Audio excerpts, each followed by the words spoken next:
Welcome back to Mainframe. This is John. Today we're going to play the remake of Alone in the Dark. The original came out back in 1992. This is a reimagining of it. Story takes place in 1930s Louisiana. So let's sit back, relax, and enjoy. Hope everybody's having a good weekend. We're going to start a new game.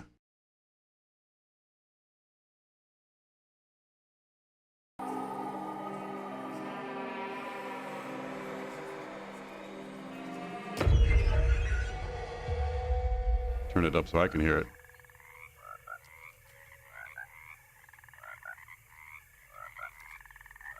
Played this when it first came out, and I haven't touched it since, so we can revisit it.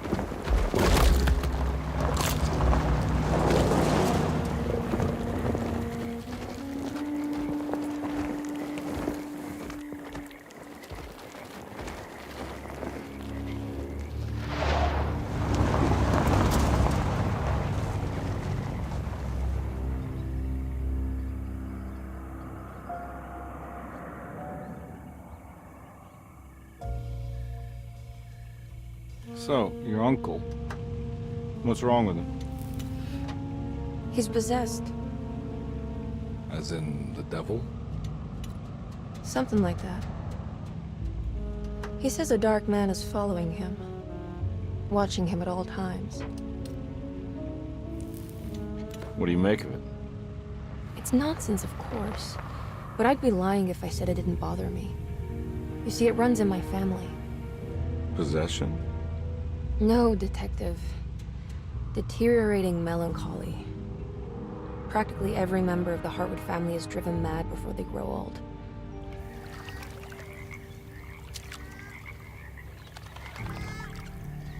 But Jeremy didn't kill himself. Is that why he's at Derceto? Despite being convinced that he is truly possessed, he decided to put his last chips on Dr. Gray and his psychoanalysis, figuring he might stumble upon some cure.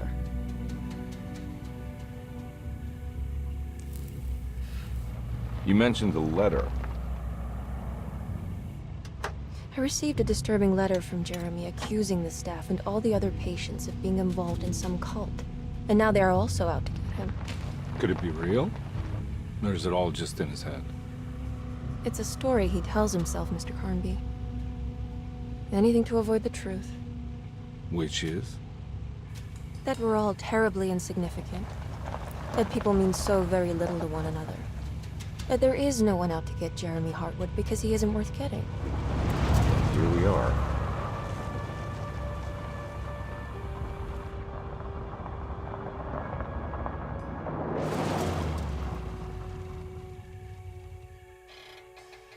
My uncle's not well, Mr. Carnby. I want to make sure he's all right. Then what's my part in this? You couldn't get a cab? I just wouldn't feel safe going alone. You're cannon fodder.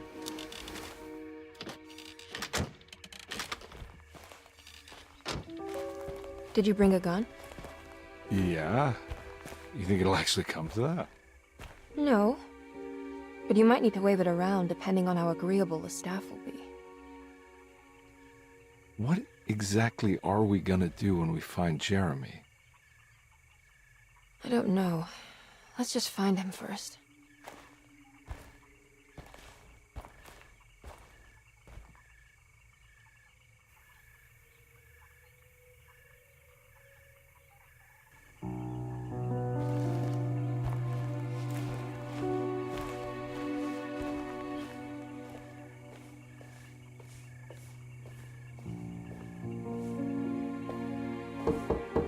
Hello? Hello? Looks abandoned. It can't be. There has to be someone around. Wait here. I'll go around back.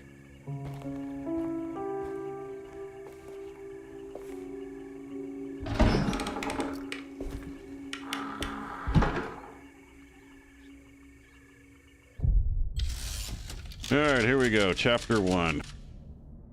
I haven't played this since it first came out, so give me a second here.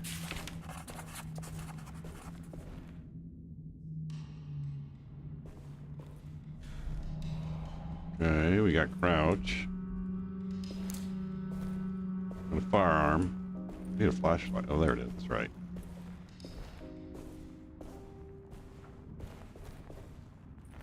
Now what do we got here?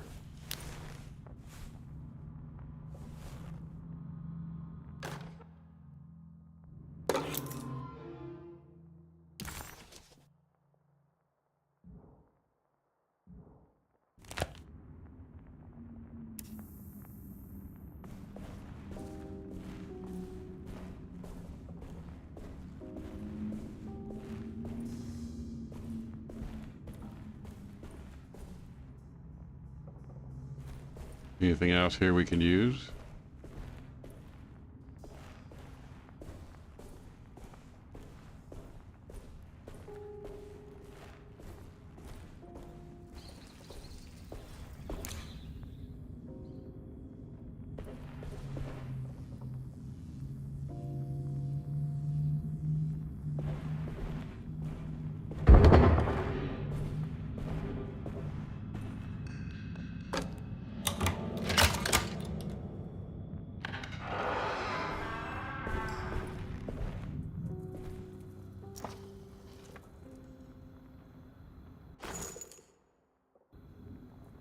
Okay, all right, we got some ammo. What are those little eyes?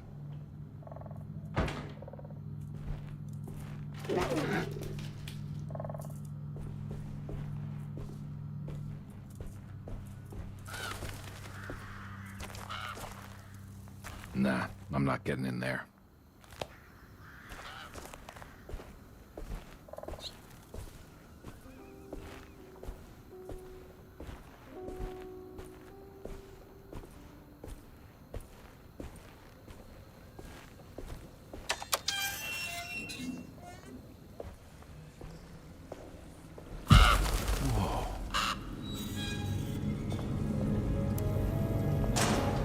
Big tree to fit inside a conservatory.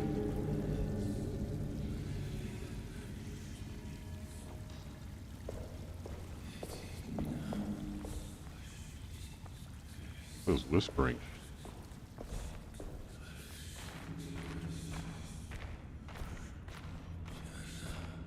Huh? What?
Something's going on upstairs. Don't mind if I do. Well, that's right. Little small bottles of whiskeys are his medicine. I forget. Yeah, I'm playing the game, John. You may be back. You may be interested in it again, to revisit it. Every day your silence weighs a little heavier. It's been a difficult year for everyone, and many have lost all hope. I read in the papers about people suffering. Pictures of dust-covered landscapes without a drop of water. I wish I knew if you were still tending the earth, or if you had turned your back against us. I have started to look for help elsewhere. I pray you will tell me if I am going down a path that you find disagreeable. With help from Baptiste and Charlotte, I found comfort in the practice of the voodoo. I have long been skeptical of that Caribbean cult, but it's been of good use to me. It seems all harmless in my book. I say some words dreamt up by the Creoles, and I carry around a small pocket of gree-gree. Nothing of this is mentioned in the Bible, of course, but the French Quarter priestess tells me it's all connected. She says the Christian God is just one more perspective on the creator of things. That's what I like to think, but the other way around, that the spirits of her faith are just aspects of you, our Heavenly Father. I am so grateful for the words you gave Mr. Hartwood. We will sing your praises at St. John's Eve. The world will be blessed soon again. Only the sacrifices of the Old Testament compare to your demands. Let it be the truth. A mother of earth, wood, and dirt. A mother of 1,000 young. Sacred sand, $1. Black cat oil, $1.50. Devil shoestrings, a quarter. That makes $2.75, madame. What was that you were telling the doctor? A goat without horns. What does that mean? Ah, you must have misheard me, madame. I said no such thing. Please, I know I don't look like any of you, but I'm devout. I'm ready to do what it takes. Do not be so eager to sacrifice the few things you have left, madam. Now please, leave my store. A goat without horns. Okay. Yeah, they're passing out ammo. I'm taking the ammo.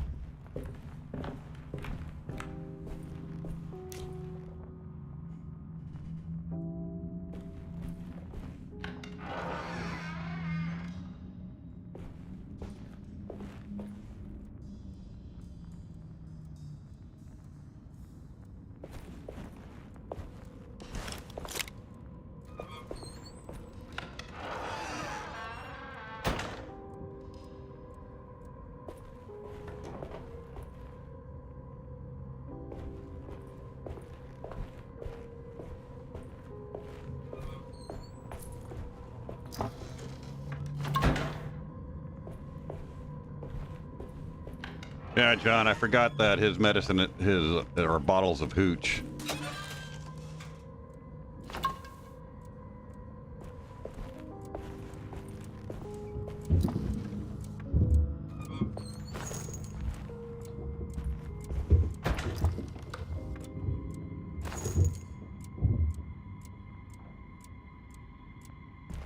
Something's definitely going on upstairs. Look at that.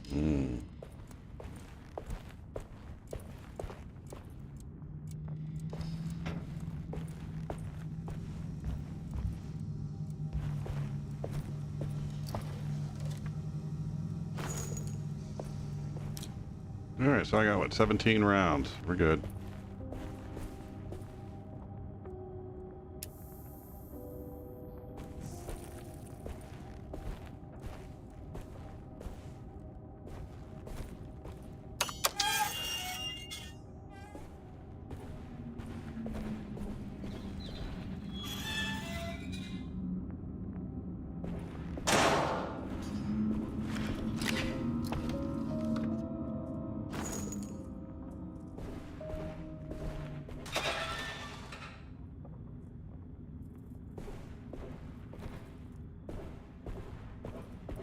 I need the key.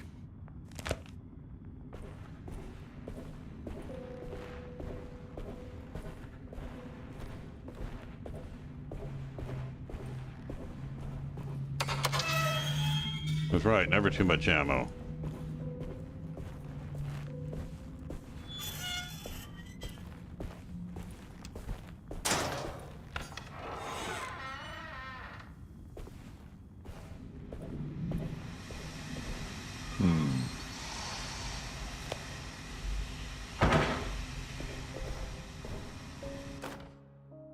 Please do not touch the boiler. It is working after all. While the sabotage has caused a leak, only the decorative plate has been completely ruined. Let's wait for Mr. Chance to turn up and he can take a look at the leak. Mr. Waits.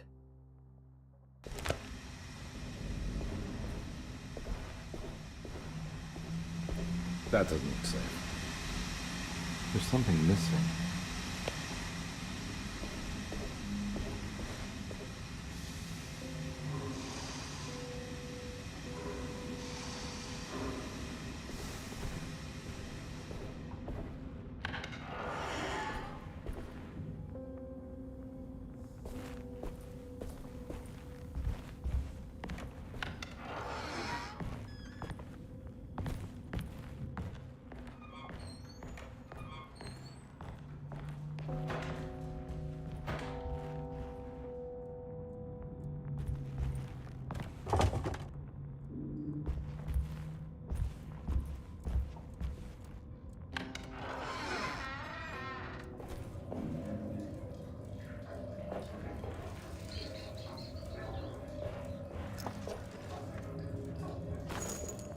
Yeah, I always carry my pistol, keep my pistol ammo in the bathroom.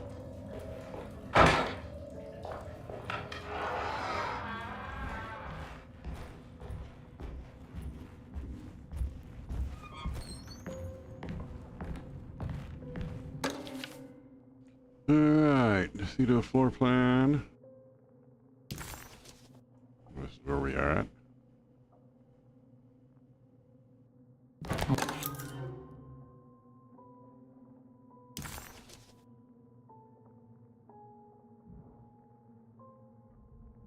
Okay.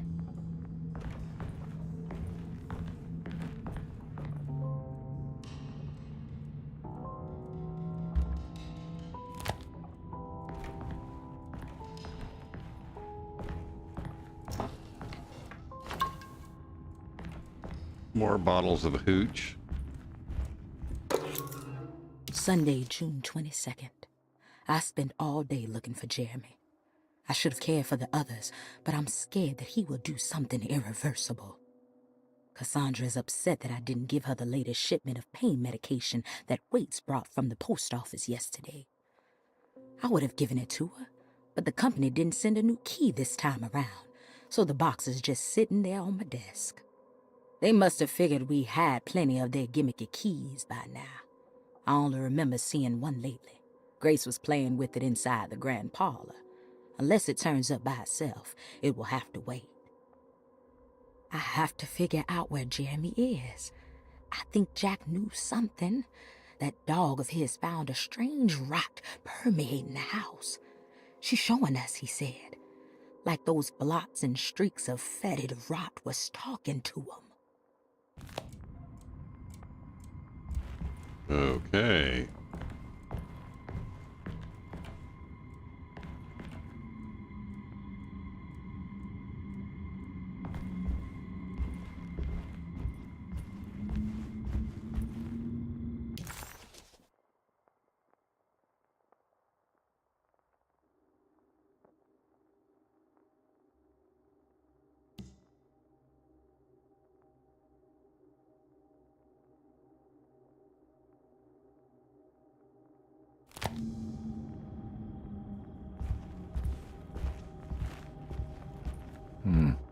I need the key.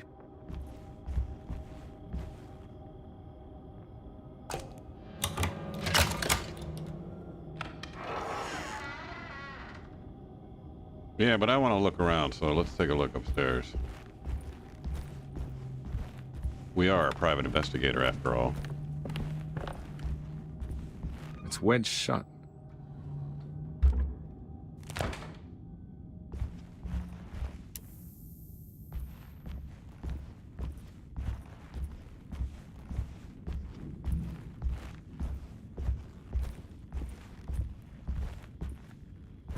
Looks important.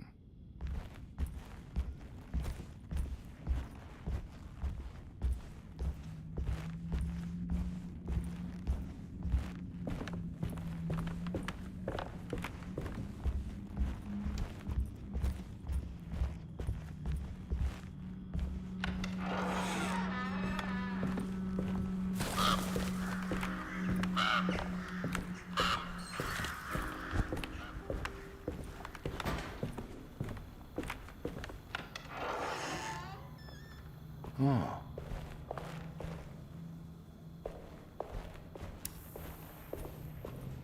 I need the key.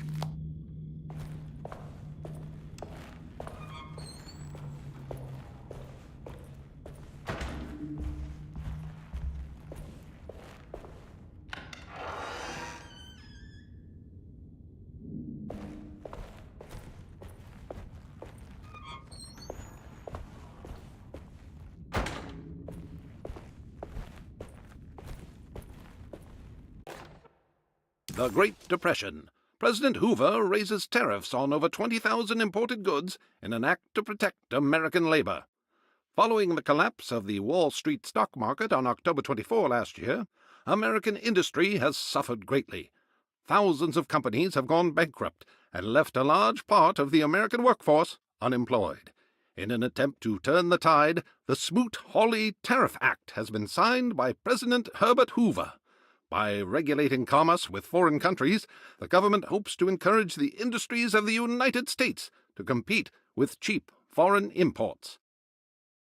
Superstition on rise. New Orleans voodoo stores and spiritual mediums see increased profit during troubled times. While the market has faced hard times ever since Black Thursday of last year, voodoo doctors and snake charmers see significant rise in number of customers. With the coming Eve of St. John on the 23rd, the police expect increased cult activity around Bayou St. John, the southern shore of Lake Pontchartrain. Voodoo rituals in that area on the Eve of St. John have a long tradition reaching back to the first snake worshippers brought as slaves from West Africa. During the 19th century, its practice was popularized by the legendary Marie Laveau, and has since been embraced by many of the Creoles and the surviving aristocracy of the French Quarter. Author seeks asylum. Rumors regarding author Cassandra Beauregard making Derceto her home verified. Derceto Hospital is an old plantation building on the eastern shores of Lake Pontchartrain. While often considered an asylum for the insane, residing Dr. Elmore Lee Gray prefers to think of it as a convalescent home, a place where you can go to rest. The patient list is kept secret, but thought to include many of the black sheep of wealthy families, because at Derceto, treatment does not come for free. Local author Cassandra Beauregard has now been confirmed by her own admission. She's been lauded as a powerful Creole voice and written many successful books. Lately it was reported from Hollywood that she has finished a moving picture manuscript titled Slaughter Gulch. That film is set to hit the theaters next year.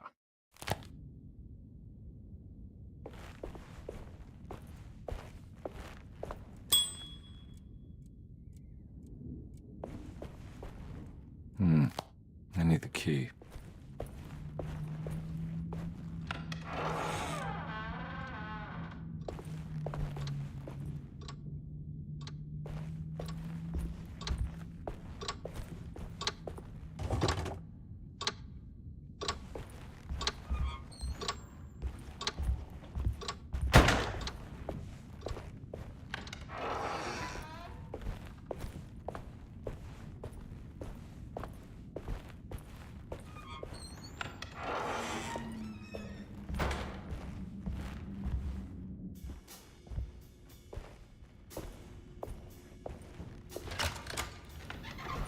Thanks.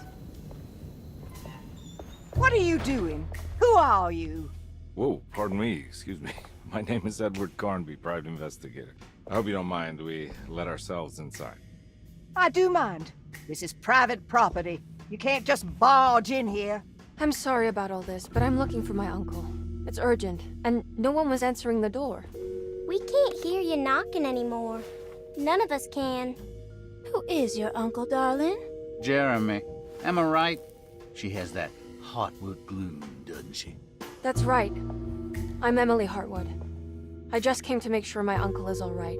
Well, he is unavailable right now. You will have to come back another day. Unavailable how? Is he sleeping? We can wait. He's lost. Don't I know you from somewhere? Who's your man again, Miss Hartwood? My name's Edward Carnby, private investigator. Splendid. That's right. Enough! All of you! Get back to your rooms! McCarthy, Keep your eyes on the child. And you two, please leave immediately. Look, we're not here to cause any trouble. Just let us see the old man, satisfy the curiosity of my client here, and we'll be off. Jeremy has gone missing. There's no need to worry, but it might be some time before he turns up. The whole staff is looking for him. What? He ran off? I don't have time for any of this. Please, come back tomorrow. All right, in that case, we'll just wait in his room. You don't mind, do you? It's upstairs, right? Wait, you can't. Don't worry, we'll be discreet. In the corridor. It's the first door on your left. I'll tell Dr. Gray you're here. Excellent. Thank you, madam.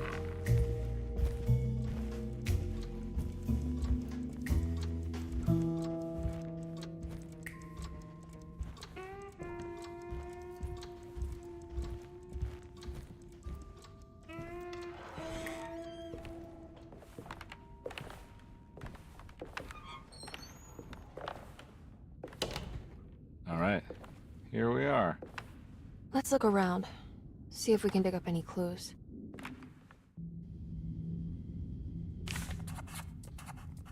Yeah, the 1930s.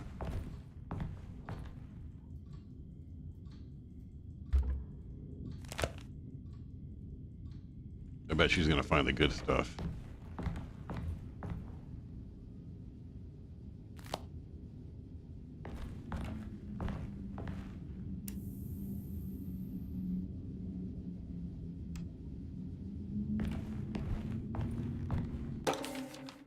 Every night the dark man stands opaque at the threshold of my room, counting the days until my spirit spills out of my tired shape. Only his pallid mask shelters my remaining sanity. Staring directly into the face of that demonic sultan would surely sunder time itself. Would he have looked the same to my father as he struggled for his life? Does his veiled face haunt my niece quite the same way? I wish so that I could rest my soul in that sunburnt convent of Tarawea. Would I find you there, Juan? Or Senora Perosi, back from the beyond? Every night I hide from him, moving from one misshapen memory to another. Scenes conjured out of fantasy and delirium. Places I struggle to even paint. I wish I understood your death, Signora. Is there anything I could do for you but bury you in that bleak necropolis? That triumphant chapel rising above the ledges and the oven vaults shall be your sepulchre, where you may rest, and I shall weep.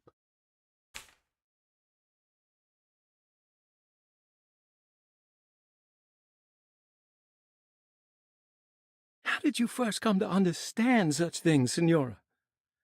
How did you know that the battered boil in the basement would lead me to Lafayette Cemetery? Or how the old upstairs clock, with its astronomical motifs, would take me to that hateful mound outside of Claremont Harbor? Those are my memories, my past. Is there perhaps a chance, if ever so small, for me to see Tarawea? Oh, I want that more than anything. Please, let my talisman take me there. Let me sit with Juan under his Bodhi tree. Despite having sold me that talisman, Miss Jackson, the voodoo priestess, revealed none of her secrets to me. That's why I had to travel to Tonka. Instead, she cruelly told Baptiste, my caretaker, that he would be betrayed and killed in the most awful way, that the one he loved would pierce his thigh with a sharp spear, and that he would be devoured by his own mother. What a terrible thing to say. The people of Derceto are becoming dangerous. They do not understand what they are doing. I must do something to stop them. I tried talking to Dr. Gray, but he confuses my worries. He's caught up in treating me. How can he expect evil to be cured with medicine and conversation? The orderlies, the housekeeper, and the patients are all deranged. They will call upon evil to enter this world. All will be lost. Everything! Unless I can find the clerk, Mr. Waite. He seems to be a clear-thinking man. Maybe Beauregard. The dock man offered me a prison, and I accepted. I signed that miscarried contract and entered the dock pact. Everyone is safe, except for me.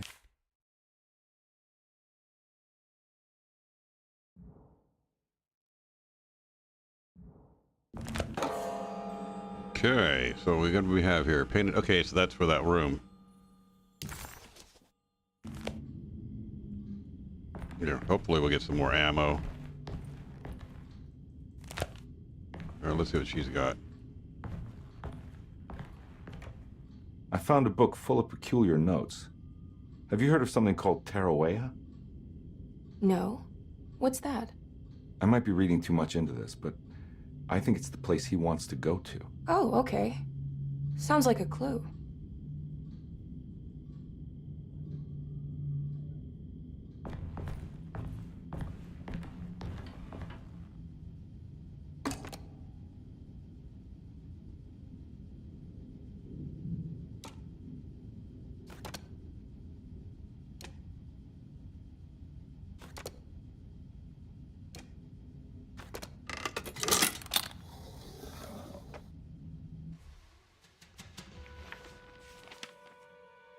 Hey, you know anything about this? Looks like some sort of talisman. No, I don't. Oh, help me out here, will you?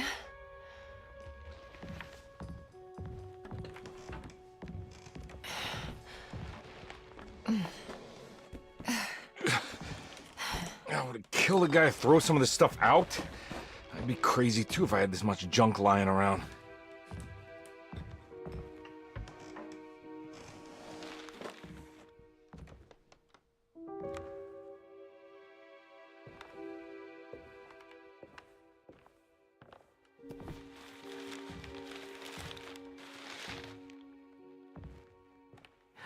Oh, wow. That's striking. I want to save this one. Willem Dafoe. It looks like Willem Dafoe.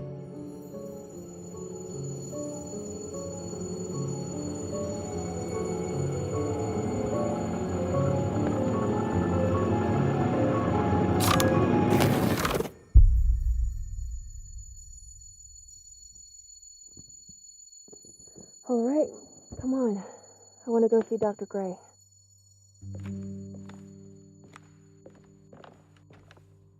Come on, let's go. Yeah, I'm coming. He's Willem's biggest fan.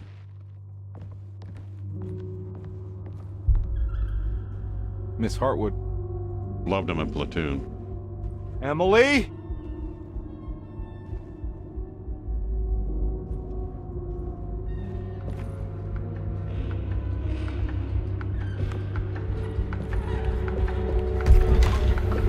What the hell is going on?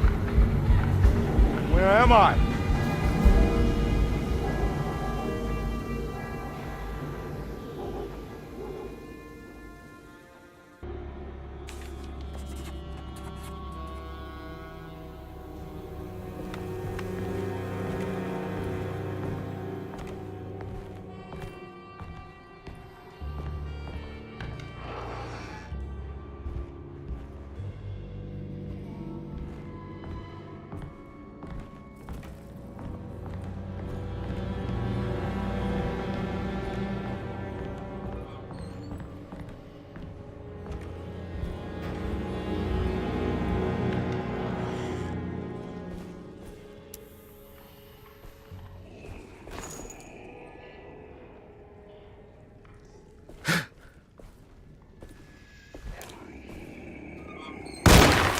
Yeah.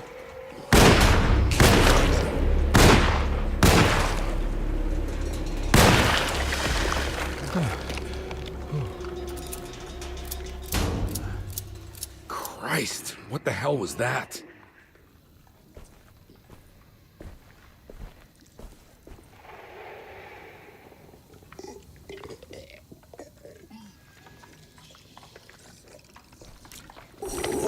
Ah! Yeah.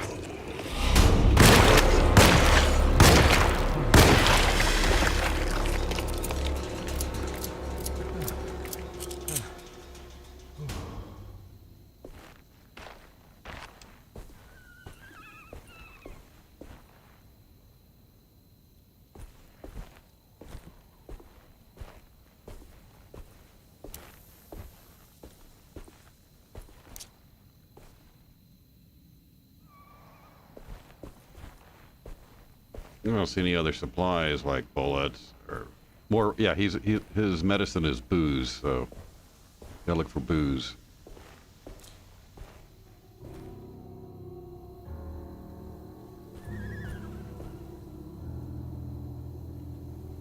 And I think trash cans have supplies in them in this one.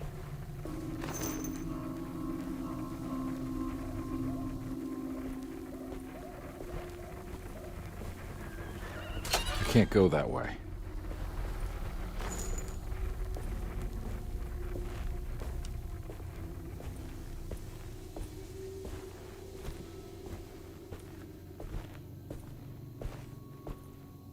I'm gonna say a corner store.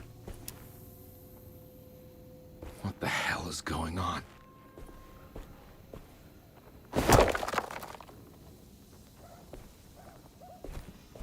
That's right. Cue to quick throw things. That's on the corner, but I want to check out the rest of the neighborhood for supplies. I think that's our destination, but in the meantime, we could steal a bike.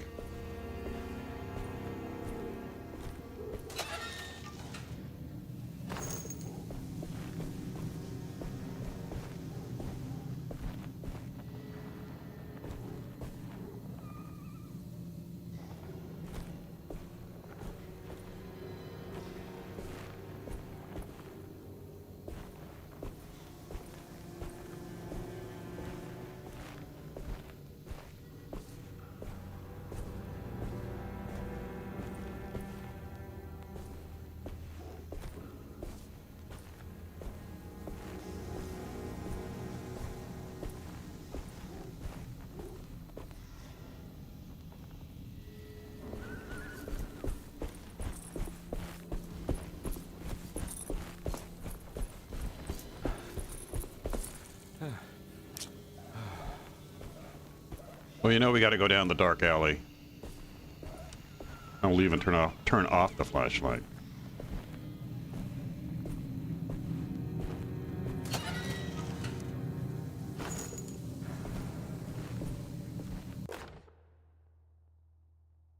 Okay.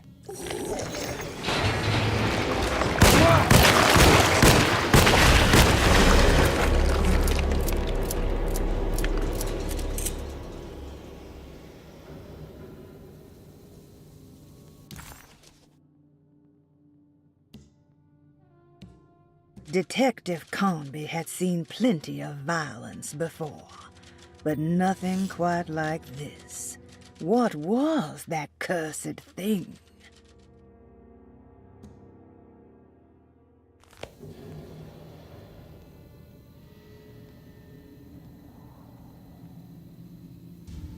I'll figure out how to rotate to that because I can't figure out how to get my pipe out.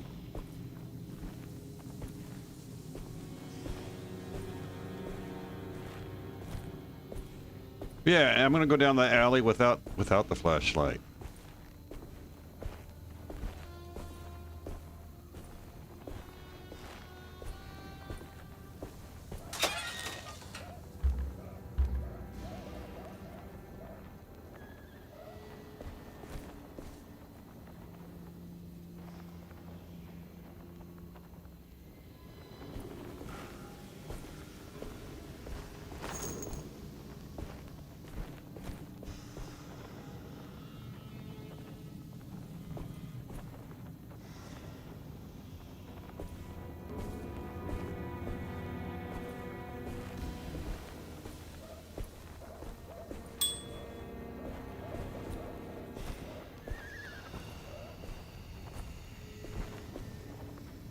All right, let's get going.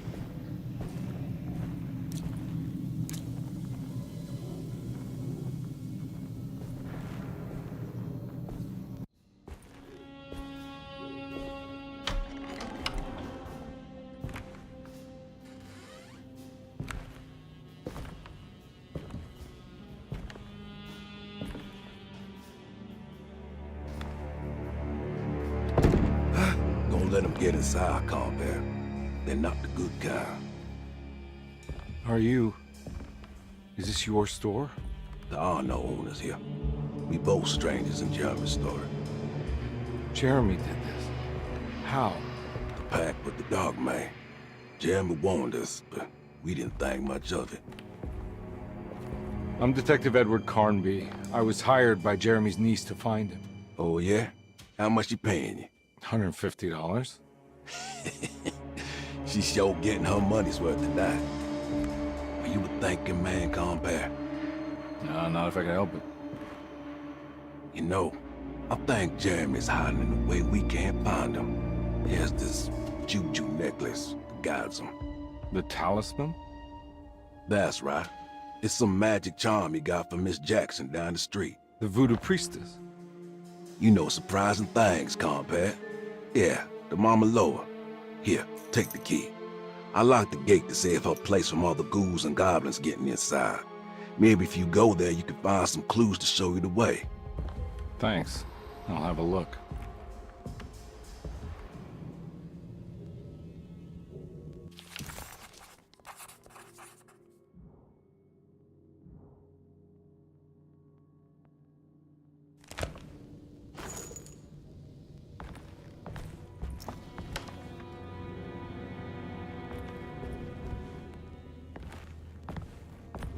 Yeah, we're gonna ransack the big guy's store. That's what we're doing here. Yeah, he's looking over there, so let's see what else we can find. That's right. Everybody just keeps ammo just lying around.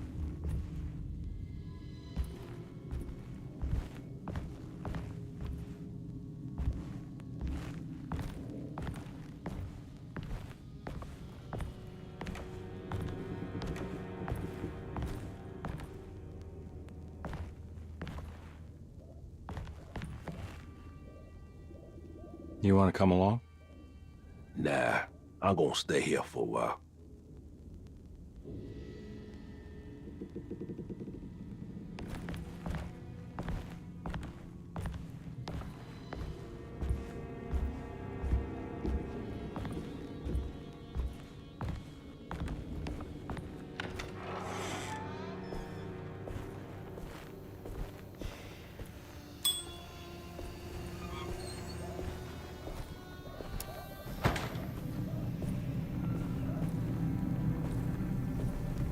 I can't go that way.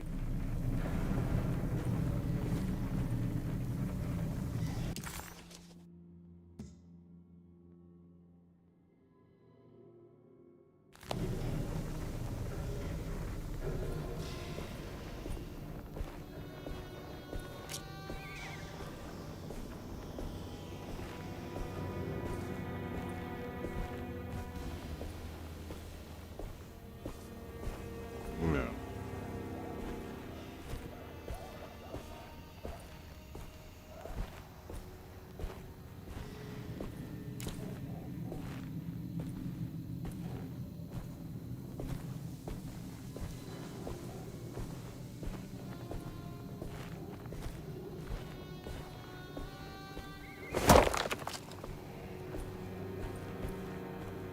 Private Eye hates bricks.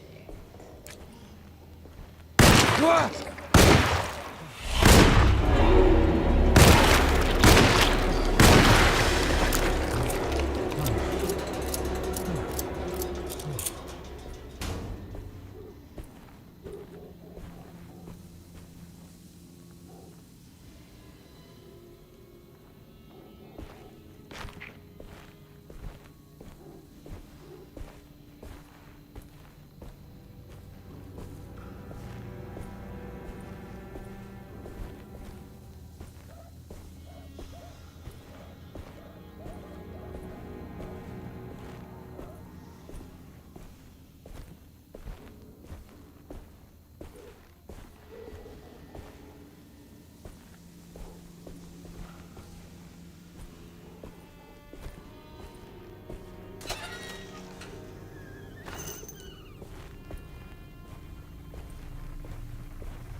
I can't go that way.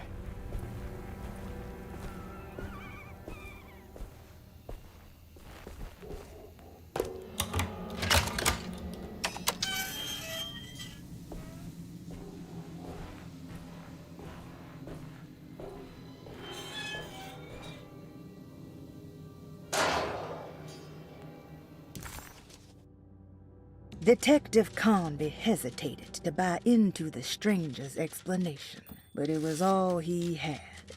Baptiste, this mountain of a man, seemed to suggest that this other world they had been pulled into was built from Jeremy's scattered memories. It sounded crazy to him, but Carnby couldn't exactly deny the situation he found himself in. Baptiste believed Jeremy was able to move freely between worlds using a talisman he got from Miss Jackson, a voodoo witch doctor that made a good living from alleviating the rich from their ailments and their money. In hope to find Jeremy, or a way back to Derceto, Carnby set out to investigate Miss Jackson's place. All right, I got to figure out how to switch weapons. Hold on for a second.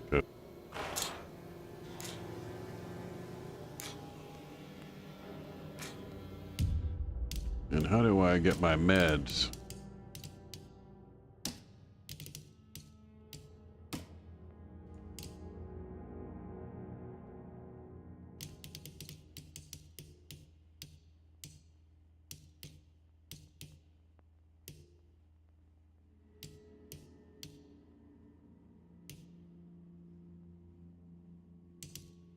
It just says consume as G, so...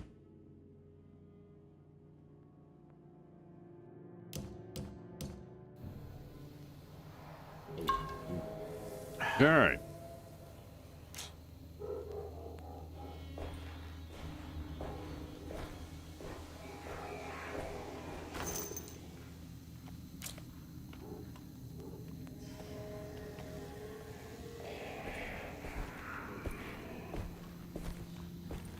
Oh.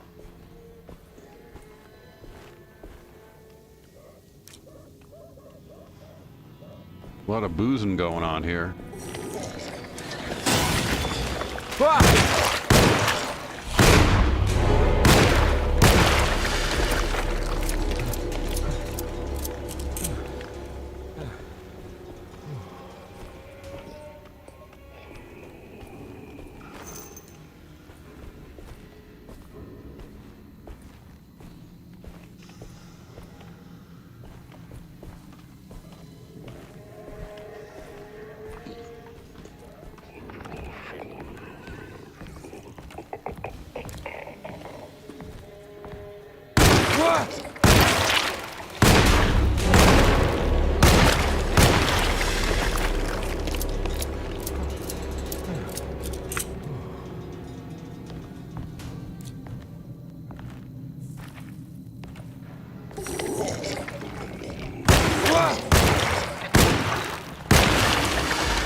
He hates bricks.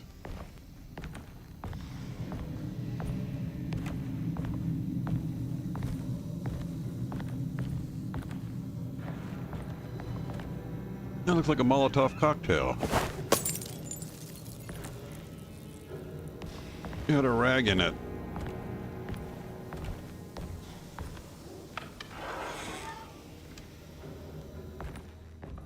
I recognize this place. It's Miss Jackson's seance parlor. Let's see if she's got any information on Jeremy's talisman.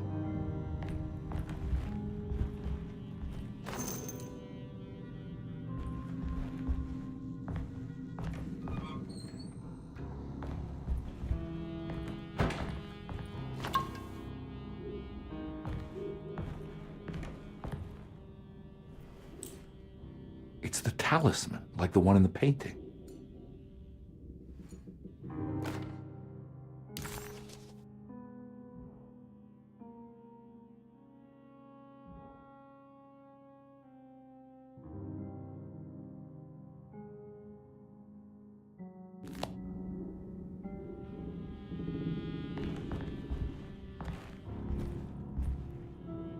think it's meant for the talisman.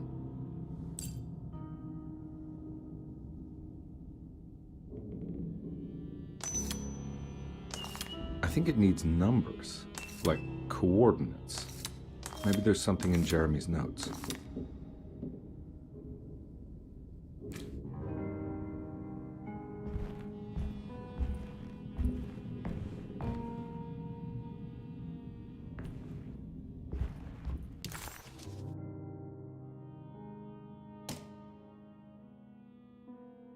Yeah, that 358.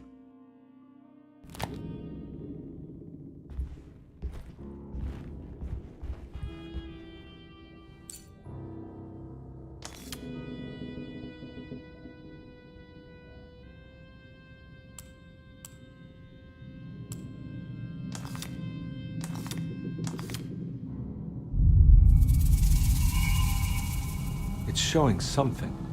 A place? Where is that?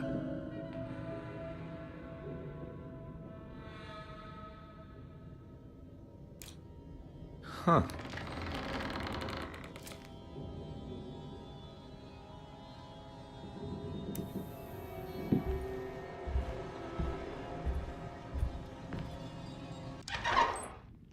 Detective, I was wondering when you were going to show up. Mrs. Thompson told me you were here. I understand you are working for Jeremy Hartwood's niece.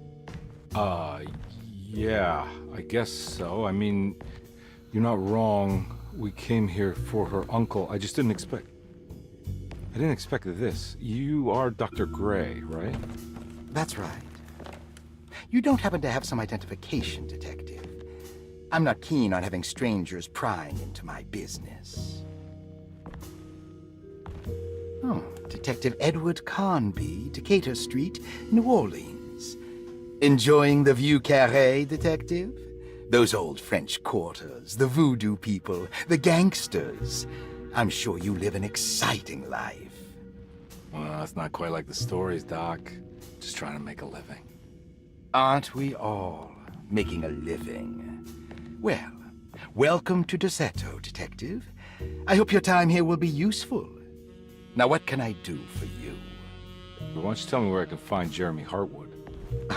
Why wouldn't that make for a short visit? I wish I could tell you, but I'm afraid I don't know. A drink, Detective? Anything brandy. Oh, you do belong in the French quarters, Detective. Armagnac or cognac?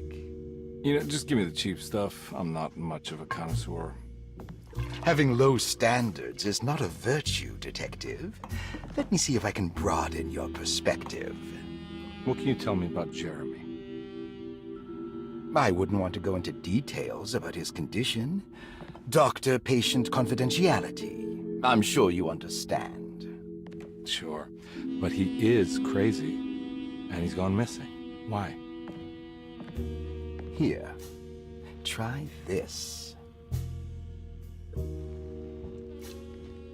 Ooh, it's good. Got a bite?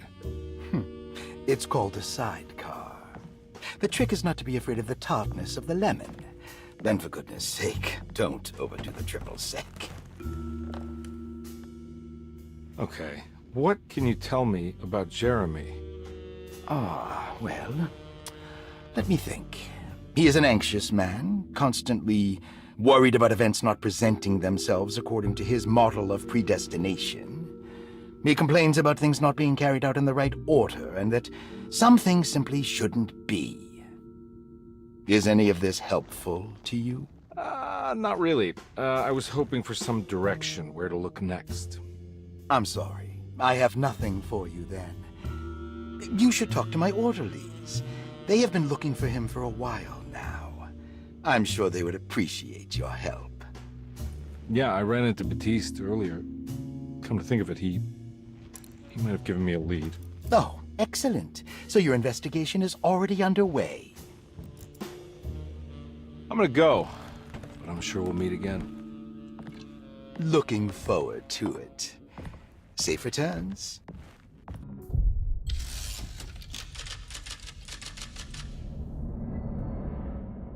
Yep, chapter 2's got to find out who's been throwing away bullets.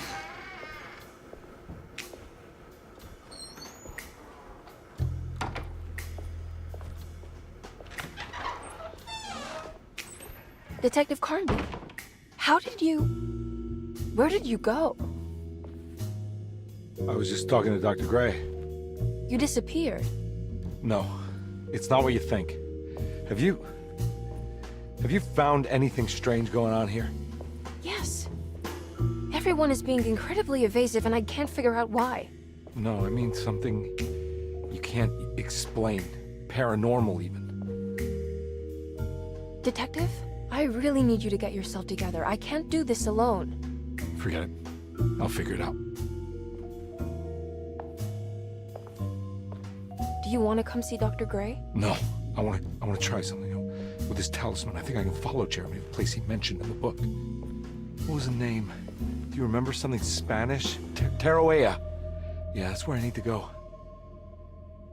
Detective, are you gonna be all right? Yeah, of course. Go talk to Dr. Gray. We'll rendezvous later.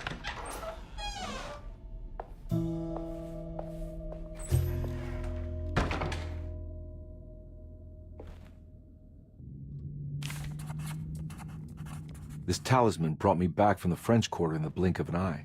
If Jeremy can travel so easily, then he could be hiding anywhere, even Tarawea. If he can do it, so can I. I just need to figure out how the talisman works.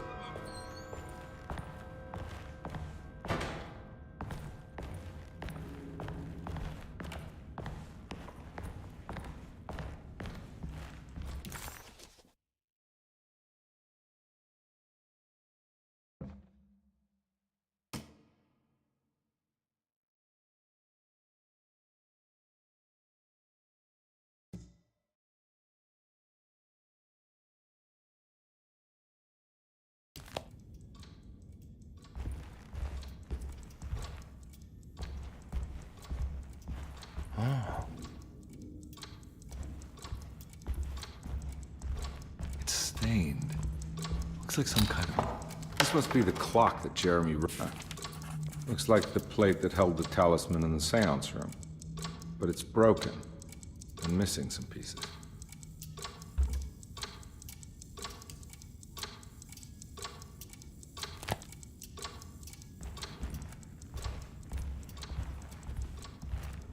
I need the key.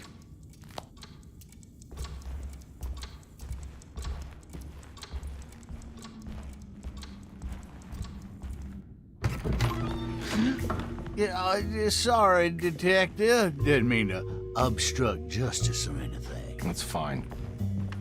You know, I'm kind of busy with my own case of a missing person. I was wondering if you've seen Grace, girl about yay high? I can't say that I have. Why are you asking? Well, I'm looking for her. Is she in trouble? No. She's just hiding somewhere. But we can't have a rascal like that running around unchecked at a time like this, you understand? Well, I haven't seen her. Well, let me know if you find her. I'll be around. I'll keep an eye out for your man, Jeremy. You scratch my back, Detective, and I'll scratch yours.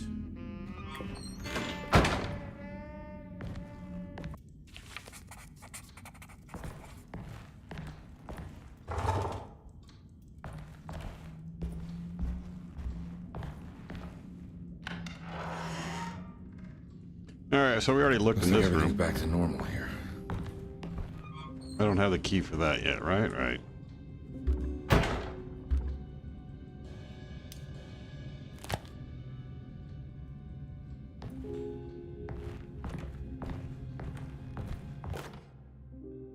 Emily's here. Emily's here.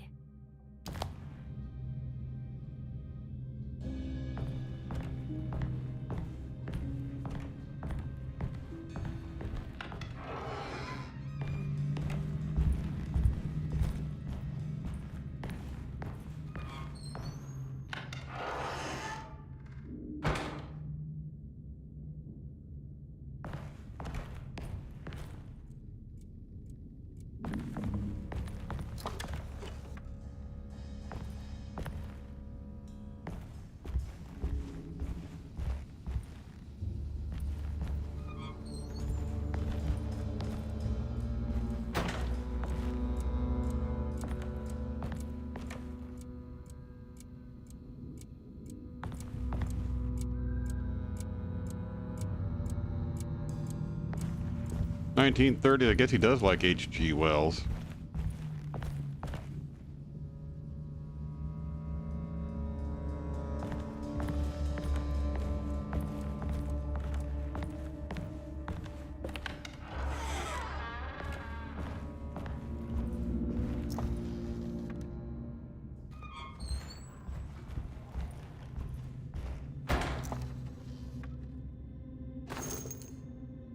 Yeah, I'm a bullet reclamation engineer.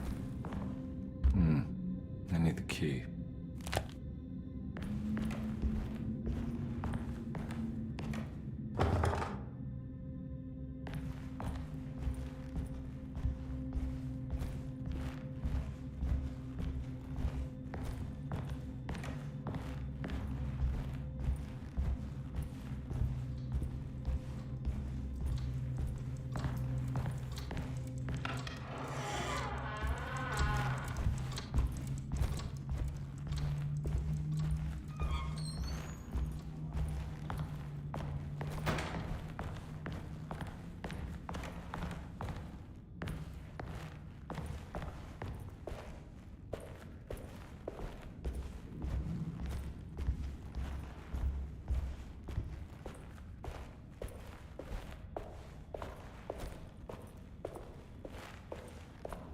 I need the key. I need the key.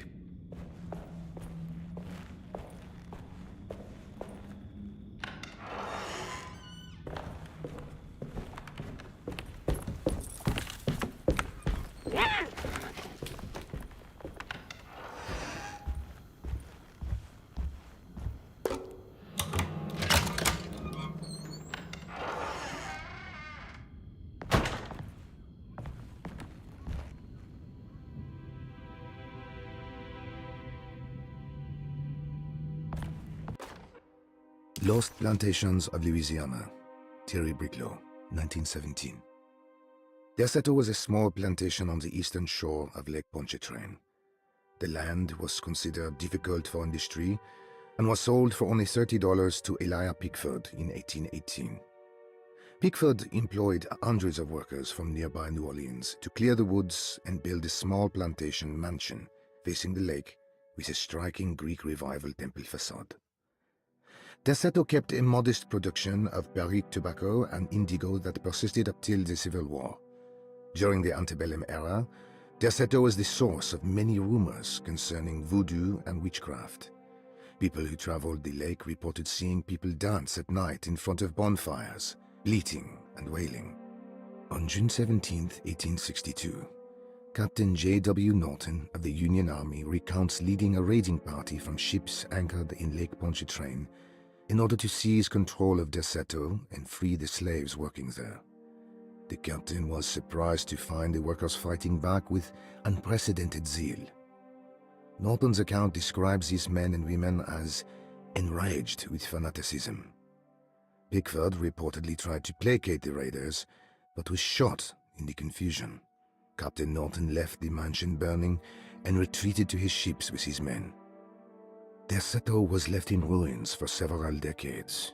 The ownership of the land was long disputed and returned to the Ledoux family in 1901.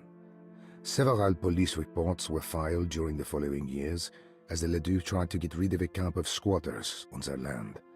The police made several visits to remove the trespassers, but the people kept returning. On November 1st, 1907, Inspector Legras of the police charged a deadly attack in order to save several children kidnapped by the squatters. Many were killed, and even more were jailed. The following year, Ledoux rebuilt Derceto, incorporating the surviving stone foundation and adding a magnificent wrought iron conservatory. The farmland had been reclaimed by the surrounding woods, so it was no longer profitable to use as a plantation. Instead, the house was turned into an artist's colony. The Astarte Artist Colony was a successful group of artists, including figures such as painter Heinrich Cassel and poet Nora Keith. The group was also known for their beloved Mardi Gras crew called the Pirates of Pontchartrain. On September 29, 1915, a tropical hurricane tore through Louisiana. causing Lake Pontchartrain to flood New Orleans. Due to the remote location of Derceto, it took almost 2 weeks for outsiders to learn that the artists' colony was abandoned. The 12 residing artists had all vanished without a trace. The empty mansion of Derceto still stands on the shore of Lake Pontchartrain, with much of its temple facade intact. The Ledoux family currently has no intention of repairing the house.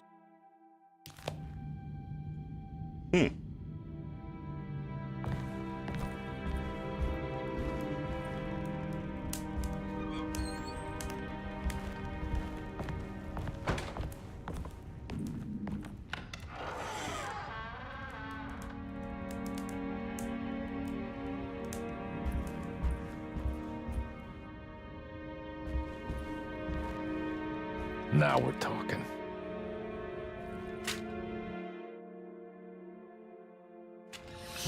Yeah, now we are.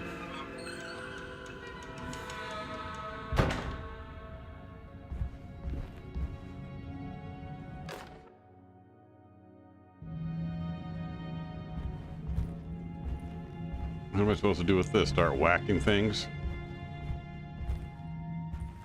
It's wedged shut.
What happened?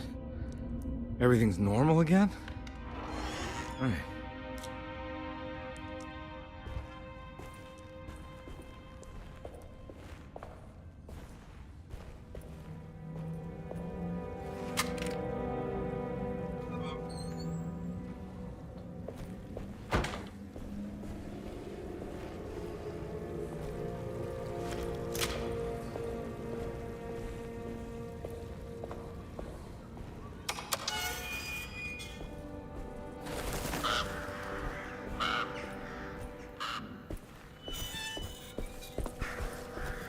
Wait, can I open this shed up yet?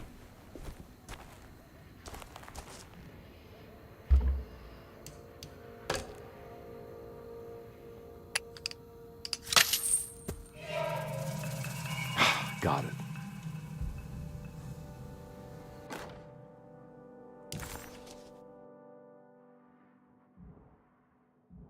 Hey.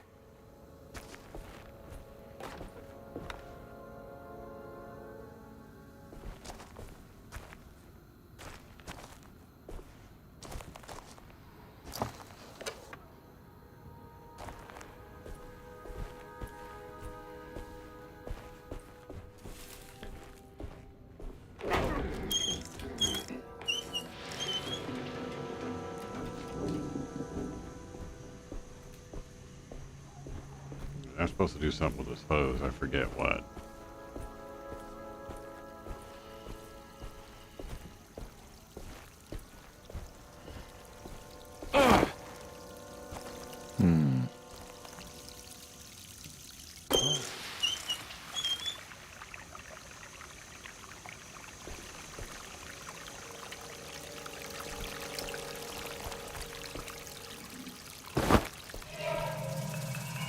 That's right.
All right, still missing a piece.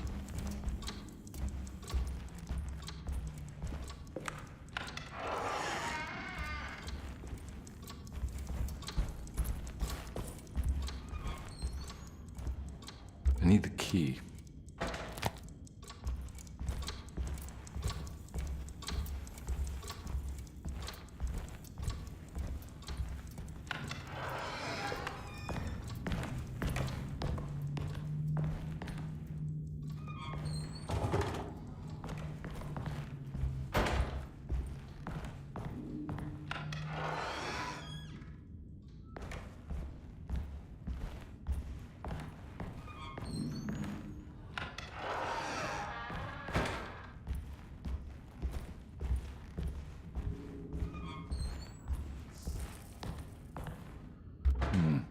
I need the key.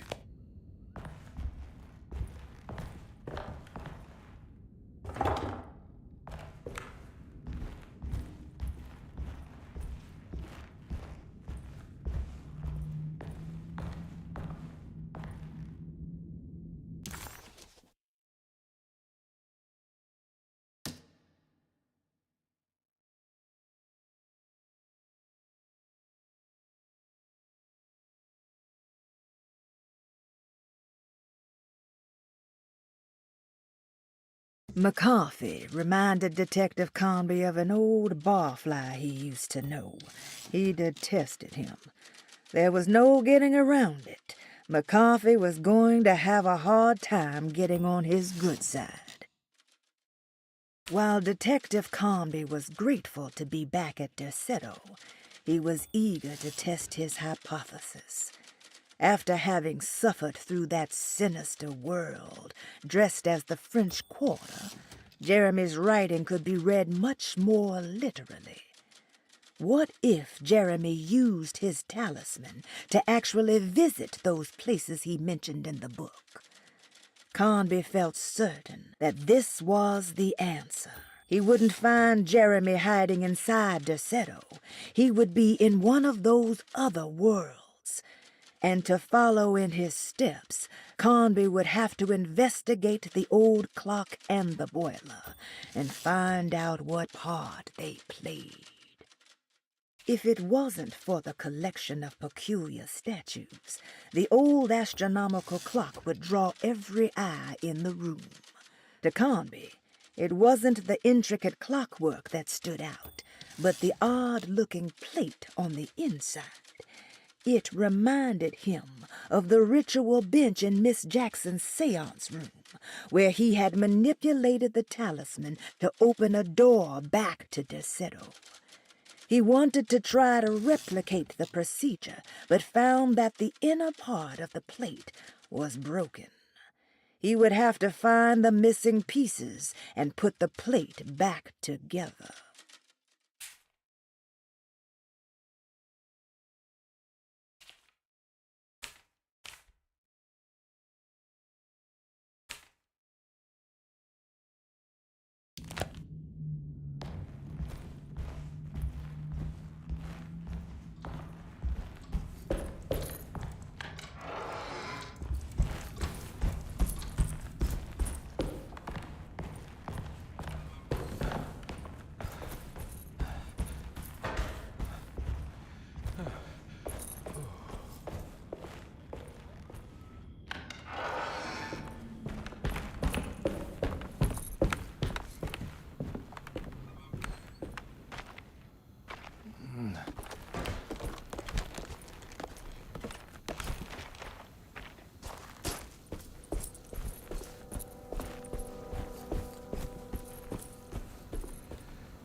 mugging. I got mugged.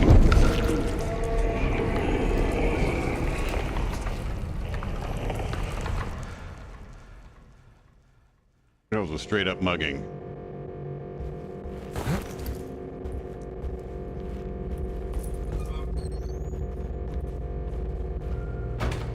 I got some weird audio thing going. Hold on.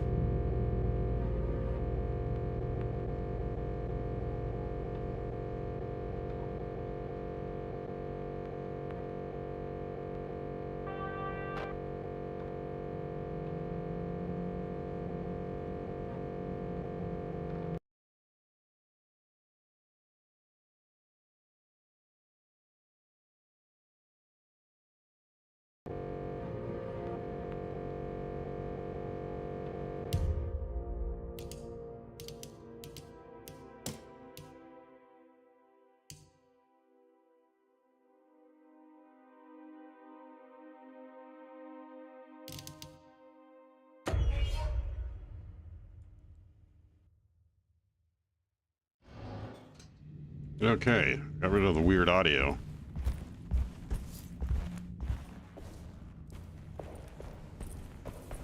Some kind of weird echoing audio thing going.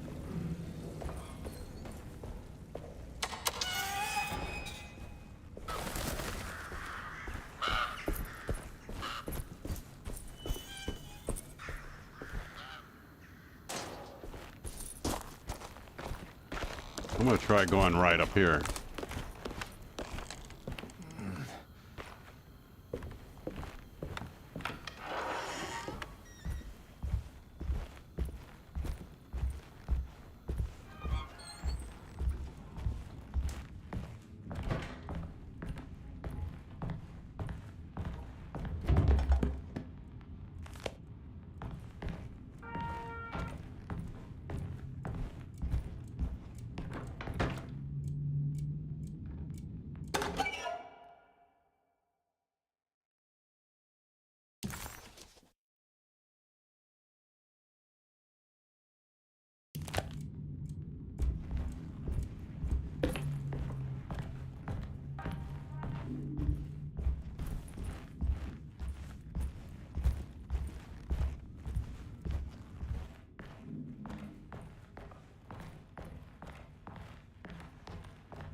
It's stained. It's another plate for the talisman. Like the other one, it's broken and missing some pieces.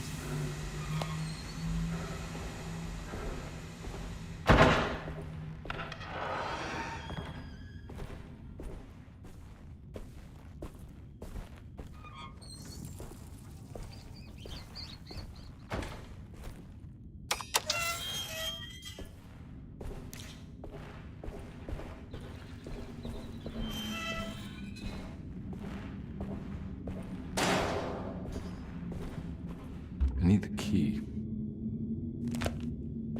Yeah, hold on, I need to figure out how to switch weapons on the fly.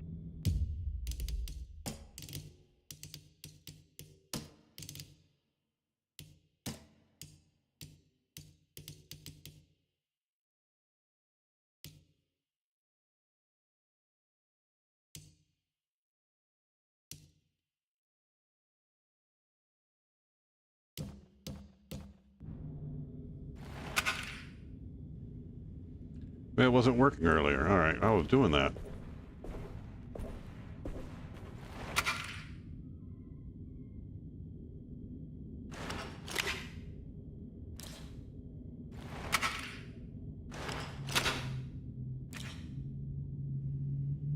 See, I can't get the hatchet.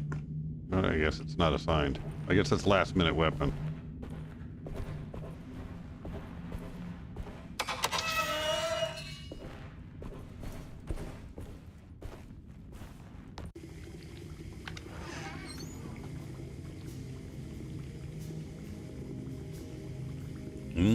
Gumbo.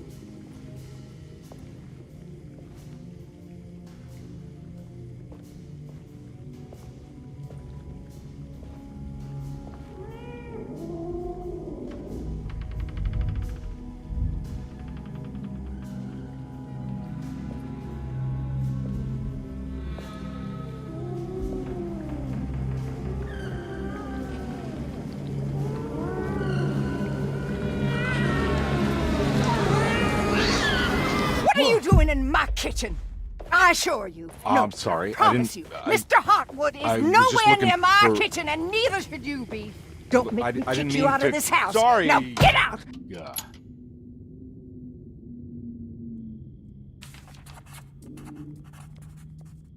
Carnby was in shock, but also a little embarrassed. The housekeeper was furious to find him searching through the kitchen and had run him out of the room. There was something strange going on with her, but it didn't feel connected to the case, so he decided to stay out of her way.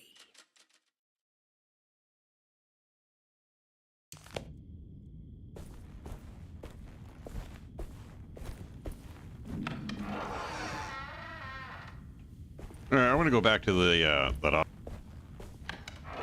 These keys don't work.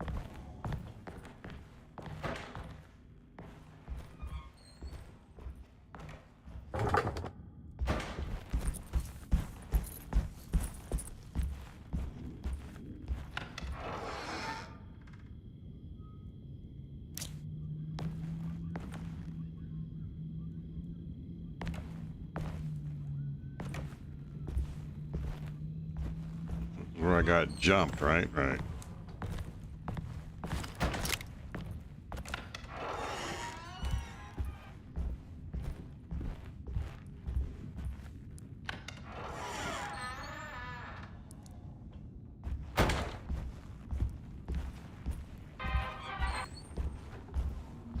Haven't figured out how to get rid of that thing yet. Wedge shot.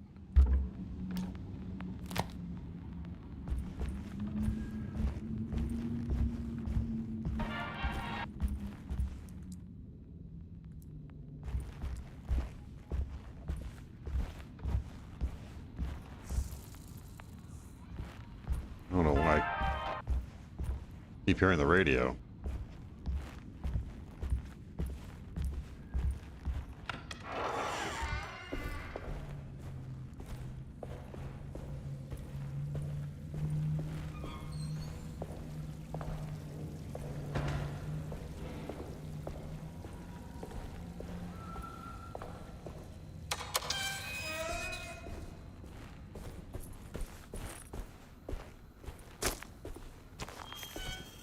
Yeah, we already did the thing.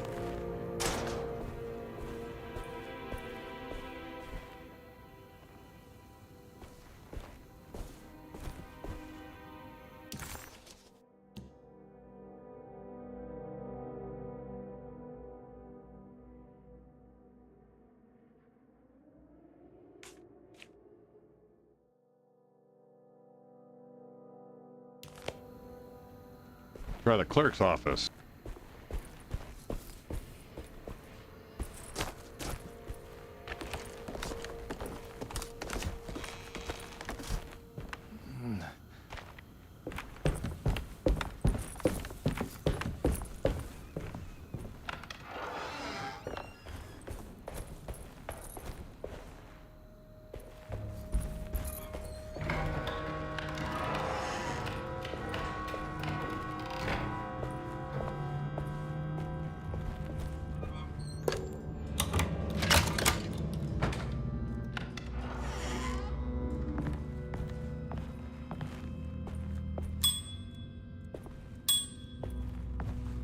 Got to do it. Paul, you're right about the plates on the boiler and the clock. They have been sabotaged, and I think I know who did it. They have something to do with Jeremy's episodes and how he seems to disappear at night. Right now, it's important that you keep an eye out for any of the pieces. I want to find out if I can repair the plates. Let me know if you find any of them. Lottie. Tell Lottie to take a look at the well in the kitchen garden. Yeah, we got that one. Dr. Elmore Lee Gray is Derceto's chief doctor. Accounting and all administrative work is handled by me, Paul Waits. Magdalena Thompson, or Mags, is responsible for the household. Jean-Baptiste and Charlotte Tabois are responsible for keeping the guests' medical regimens in check. Finally, Jack Chance is our gardener, who can occasionally be seen in the conservatory, but is for the most part busy outside. There are currently 6 guests at Derceto. Malcolm McCarthy and Ruth Tallant reside on the first floor. Jeremy Hartwood, Elisabetta Perosi, Grace Saunders, and of course, Cassandra Beauregard live on the second floor.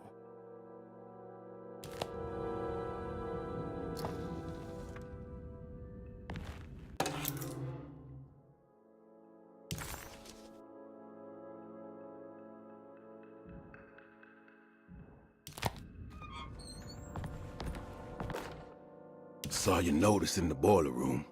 You should know Mr. Chance won't be coming back. I got no business being in there myself, but you can take a valve from the wine cellar if you want to try to stop the steam pouring out. Be careful.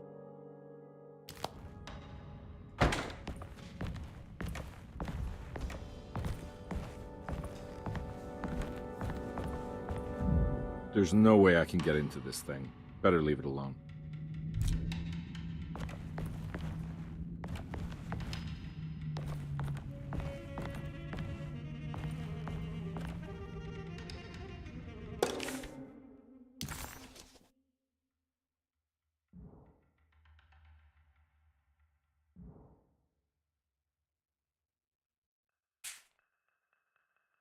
Cassandra Beauregard, the beloved author.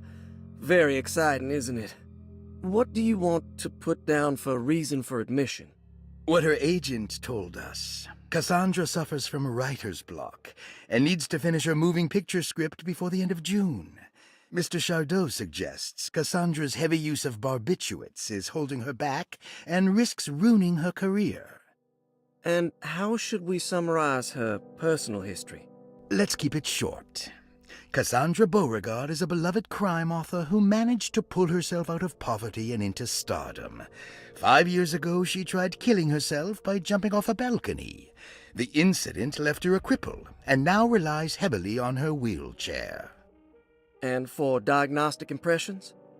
Cassandra suffers chronic back pain following her suicide attempt. She self-administers morphine to keep herself ambulant, but has become addicted, and the desired effect is now lost. The drug abuse clouds her mind, and she is unable to focus on real life. To save herself from this insight, she instead makes up stories to fill out the gaps in her own thought process, resembling the Korsakoff syndrome. Oh, bravo, Doctor. How will you treat her? First of all,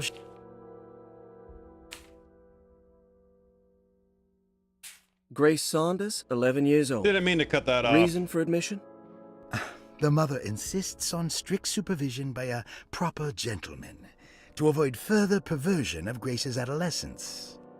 Personal history? Grace's family possesses modest wealth and status. Her childhood seems ordinary, spending most of her time with private teachers and family friends.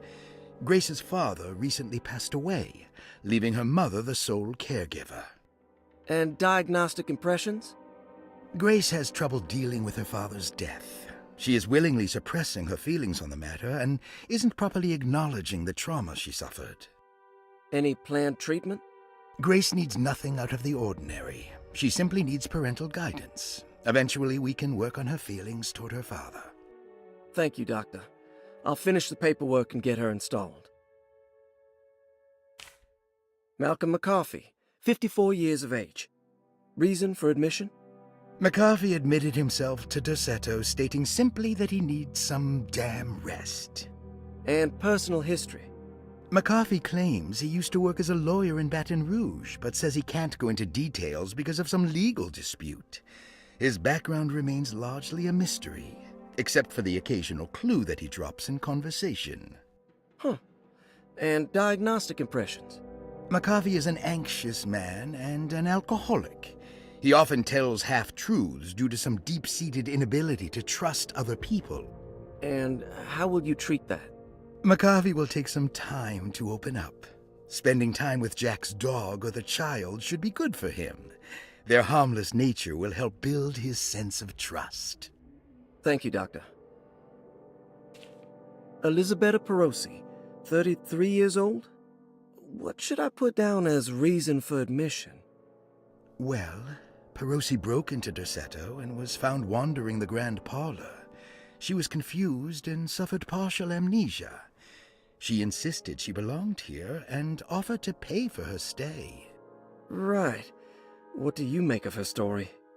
Perosi claims to have been a member of the Astarte artist colony some 20 years ago, a claim that seems contrafactual due to her young age. She looks to be and even thinks she is 33 years of age. That would make her a child at the time. It seems fair to say that Perosi's story is untrue, deliberately so or not. Diagnostic impressions? Do you have anything? Perosi's story is peculiar because she retracted her story about the artist colony. She no longer claims to be the same person as Elisabetta Perosi. However, my staff's research has confirmed there was a Perosi at that time who was in her early 30s. I suppose this case will take some time to investigate. How will you go about it? I wanted to contact the real Perosi, but it seems the whole colony disappeared one night. September 29th, 1915, during a hurricane. I will have to take it slow and figure out what this spell of impersonation could have been. Oh, I'm sure it will all clear up eventually. Thank you, Doctor. It disappeared during the hurricane. All right. Ruth Talon, 29 years of age. Reason for admission? Ruth's father wishes that his daughter be removed from New Orleans nightlife for the foreseeable future. He fears that her overly free spirit is tarnishing the family's reputation. Sounds simple enough. Personal history? Ruth comes from considerable wealth. Her family owns several hotels and restaurants. Unlike the rest of the family, her sense of adventure has taken her around the world, including France during the Great War as a photojournalist. The last decade, she has provoked many rumors of being a debauched flapper, bordering on nymphomania. And diagnostic impressions? Despite her father's frivolous reasons for her to be admitted, Ruth does seem to provide an interesting case. She is refreshingly open and doesn't shy away from talking about her life during the war or her continuous celebration after returning to the States. She is admittedly a sexual deviant and feels no remorse. And her treatment plan? Simply staying at Derceto should do wonders for Ruth. If not, at least for her family's reputation. Ruth doesn't need to change, but with therapy I might be able to share with her some sympathy towards her family. I doubt she will settle down and become as dull as the rest of them, but at least she might try to be more discreet in the future. Looks like all the patients are accounted for, except for Jeremy. Well, we got the dirt on everybody now.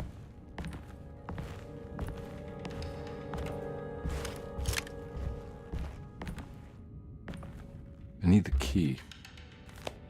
All right, so we got room 6. Let's go find it.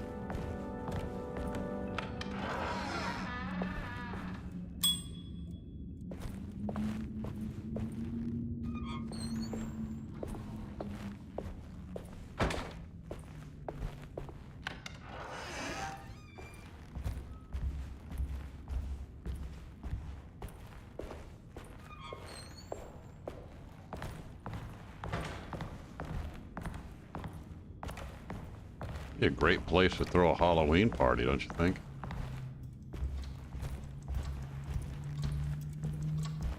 Now, is it on this side or the other side? Let's try this side.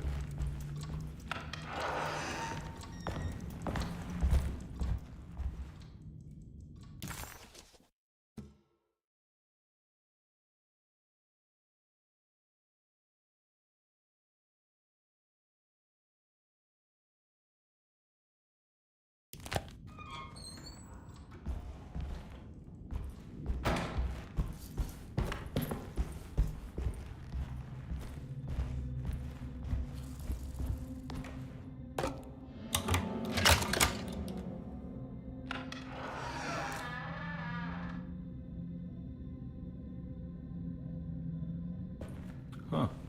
How eccentric.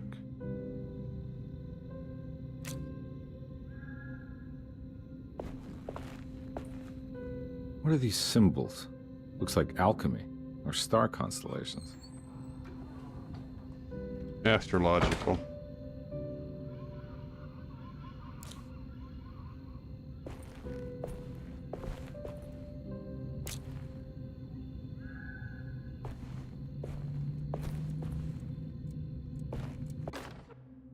Will I need to remember how to get them out again? They are locked up for good reason. I am sure she is still able to whisper the answer in the ears of the wrong people. But not for long. I will see her burned soon enough. That black goat will be sacrificed to put an end to it all. Then it will all be over. No more Derceto, and sadly, no Astarte. Those good pirates of Pontchartrain. May you still sail the lake, until you find the shores of Hali. Alright, well, we see Scorpio, Sagittarius, and Aquarius. So, yeah, Aquarius is the first sign. Aries, yeah. Sagittarius is 11th, so Capricorn. Alright. That's our primer. The Astarte Artist Colony. I remember hearing about their disappearance. Must have been 15 years or more now. Okay, so what have we got here? We got 12? No. 9.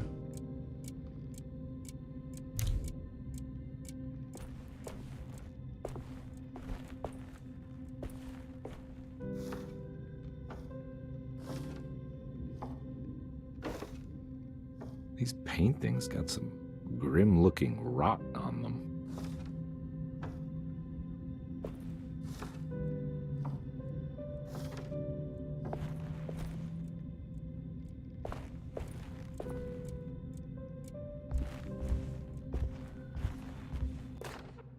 I did it! I crossed the thresholds to my intended destination without a focusing device. My talisman now knows these roads, and I have no need for the plates. I can find my way to Lafayette as easy as I find my own room. I visited the grave of my father and seen the oven waiting for me. Thank you for opening these doors. I now must summon my courage and go back to that hateful mound outside the oil rig. I hope you'll be feeling better when I return. Jeremy. Alright, so let's try to figure this out. So,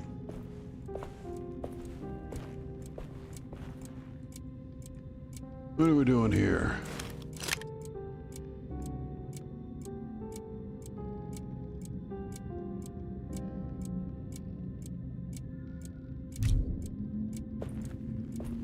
I don't know if I can solve this now or I have to come back to it.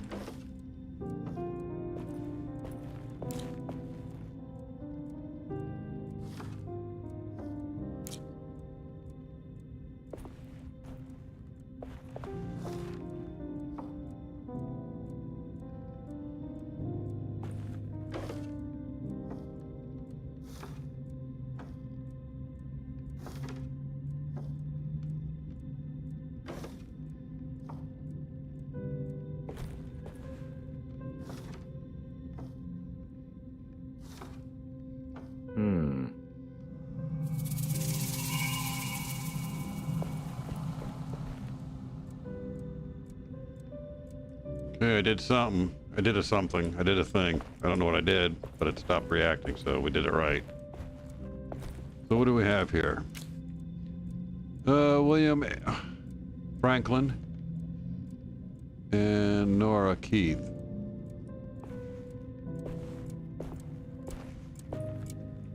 Okay, William is 2, Franklin is 9, and Keith is 4. Right? So 294.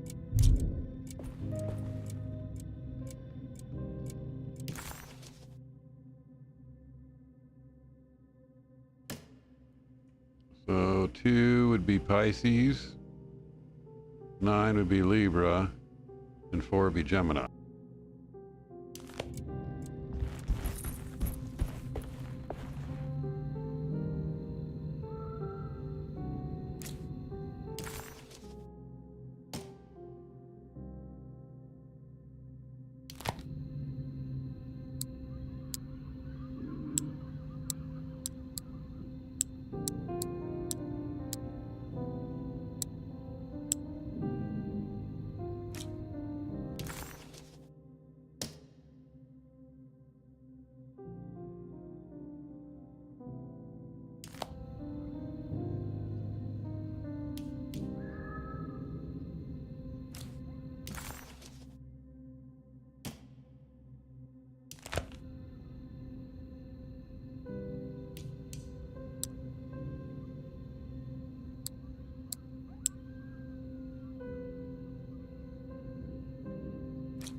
Isn't that it?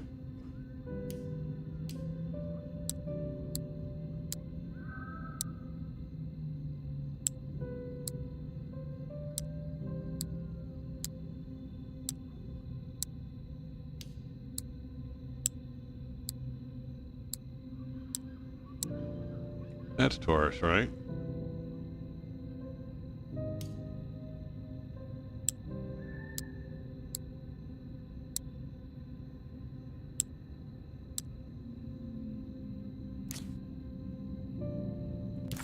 What am I missing here? That. Could be Libra.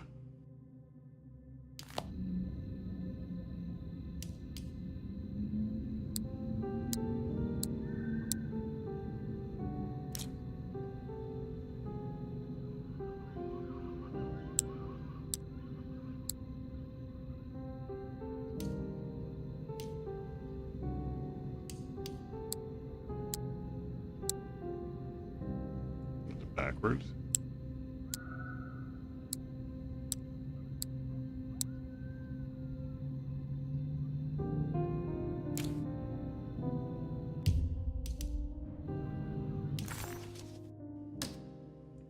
No, see, it's 2, 4, and Libra. Maybe it's backwards.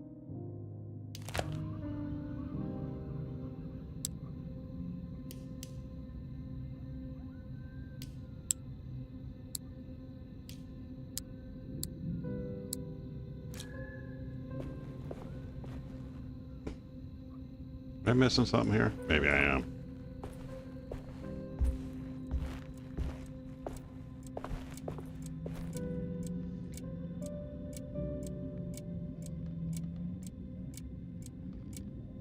Is it the order I'm supposed to be doing it in?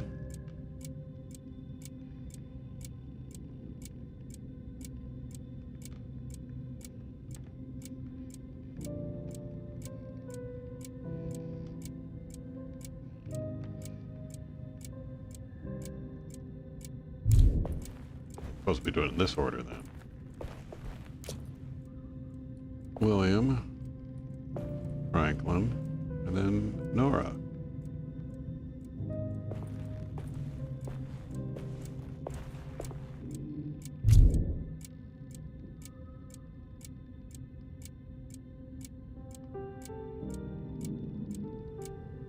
Okay, so it's supposed to be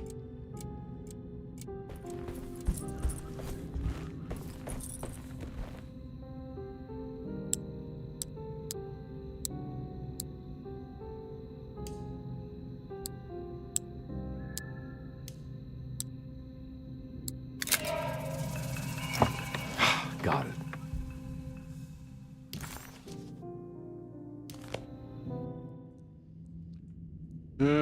looking at the information found at Rosie's room. No, wait a minute. Was that for the boiler room or is that for the main clock? I have to try them each in an order. Huh?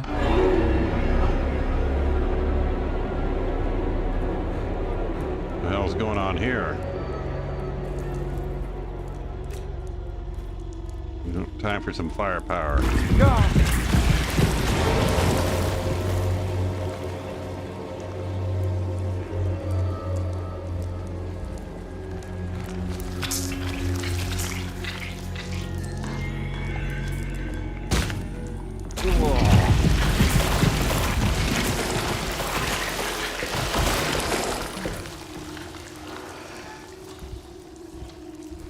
Yeah, someone's definitely got to fix the plumbing there.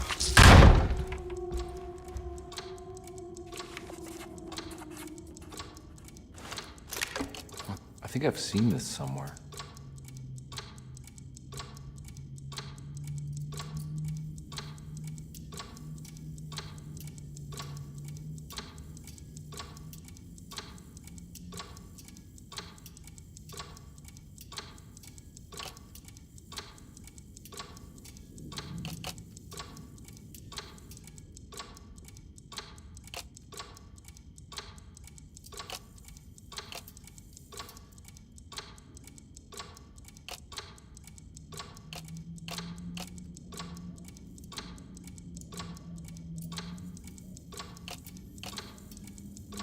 There was something in the commonplace book about this.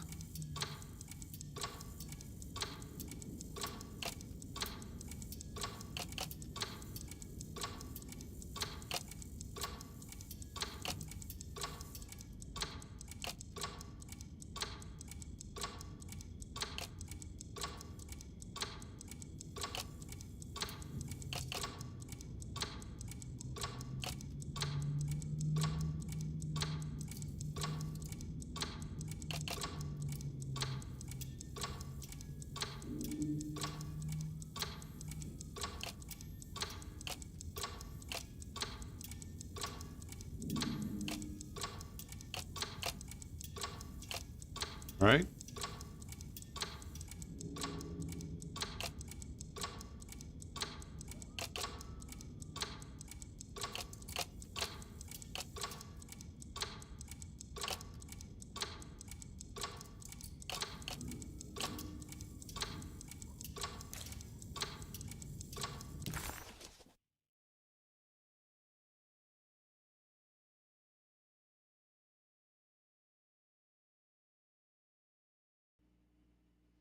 Oh, where is it?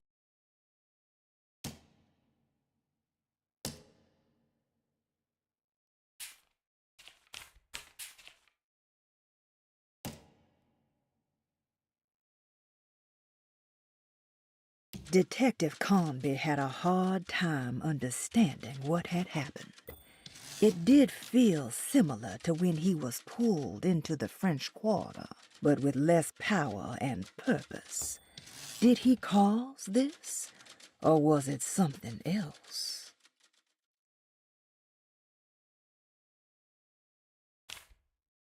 The simple astrology cipher was a favorite among the artists who lived in the house 20 years ago.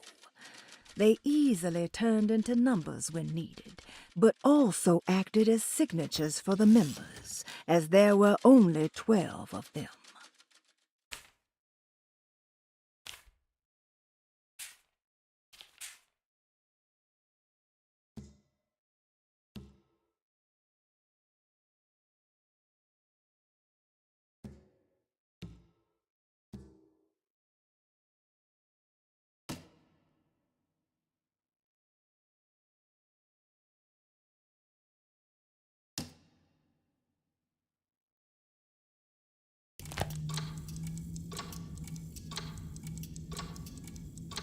I could try guessing it, I guess, but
that seems like a better fit.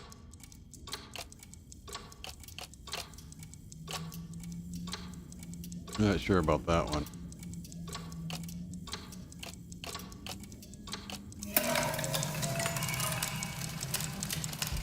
I think the clock's broke. Or maybe it just stopped at a very precise place. All right, so now what? All right, so I see 3, 6, and 4. So is it 3, 4, 346, 634? Let me write all these numbers down. Where's my pen? Give me a second.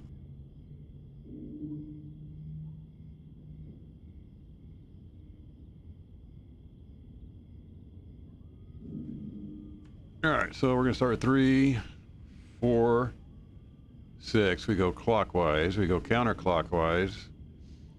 We can go 3, 6, 4. We can start any of these numbers. So it'll be 4, 3, 6. All right, or 6, 3, 4. 6, 4, 3. 4, 6, 3.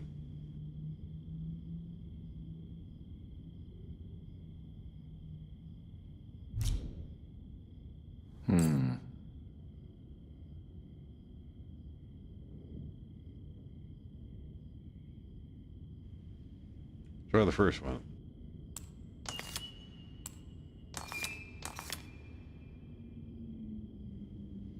No.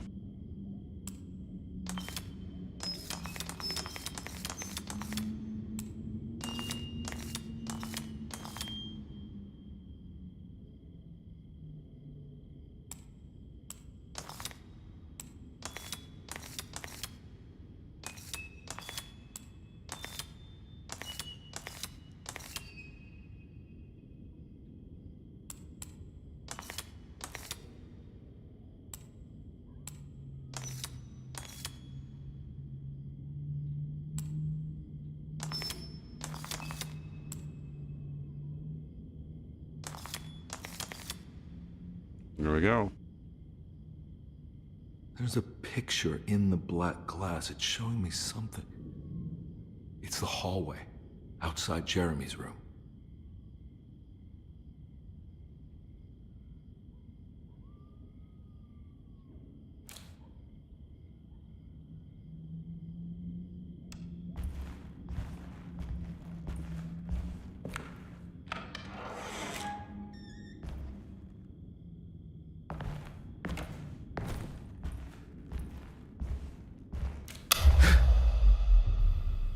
No, great.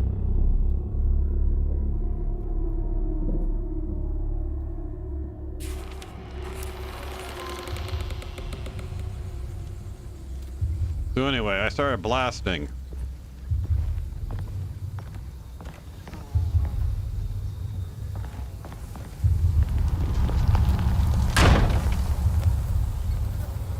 Not very welcoming.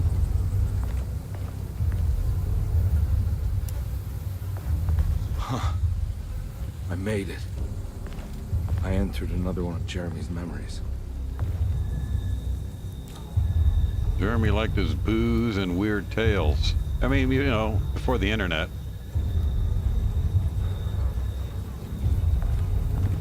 Yeah, we'll go down there in a second. Amazing stories. Weird tales. Yeah, you know, the guy's cool.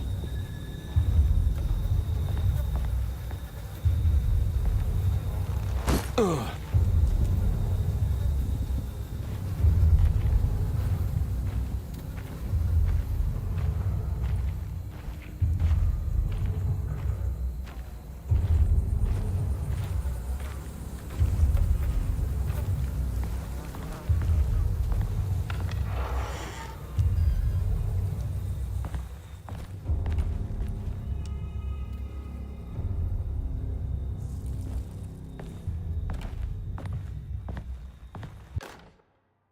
May 1923, Monday.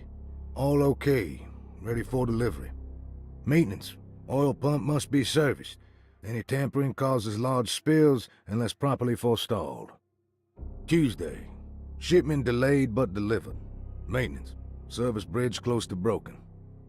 Wednesday, prospectors reluctantly agreed to show the burial mound to Mr. Hotwood, a painter, who read about our finds in the papers. He means to return tomorrow and try to find a way inside. Thursday. Mr. Hotwood's efforts delayed. The workers seemed nervous about his presence. Hotwood promised not to return to the compound. Instead, he has taken up an offer by L'Officier, the riverboat captain, means to pilot him to the site tomorrow morning. Hopefully that's the end. Work can resume. Maintenance. Bridge from the oil tower to the bayou has collapsed. Sabotage suspected.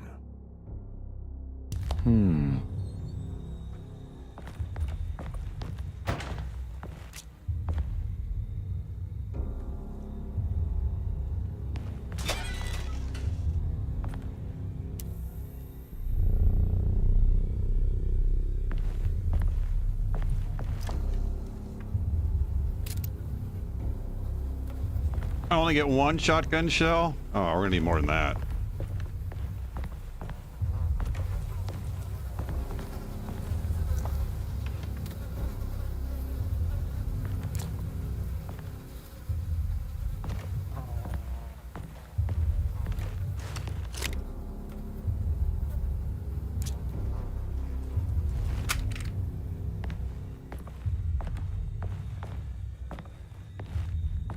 I need the key.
Max out on that.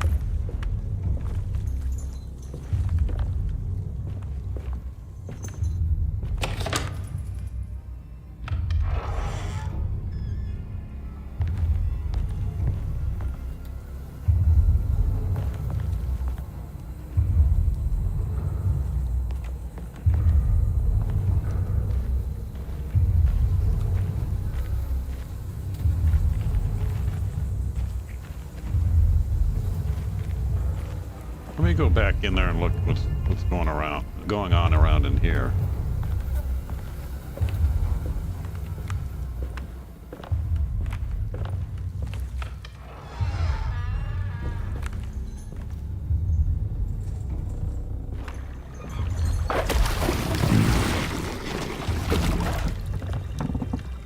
There's something missing.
No, I'll stick with my hatchet.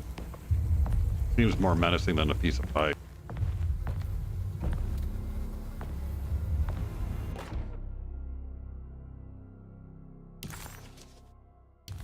Got it. All right, I heard growling.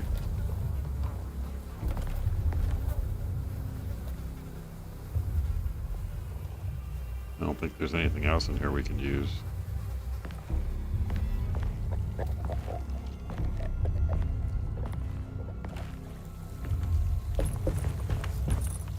Maybe we can jump down here, right?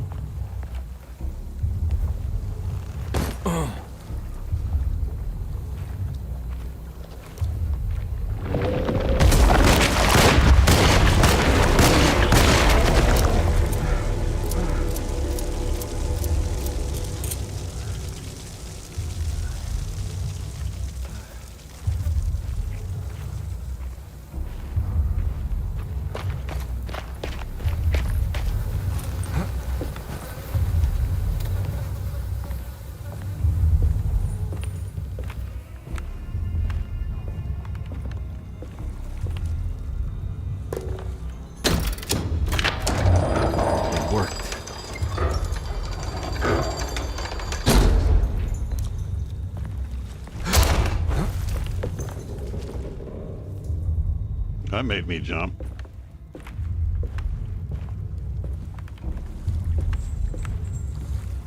Check out upstairs. I don't think we can go out this way yet.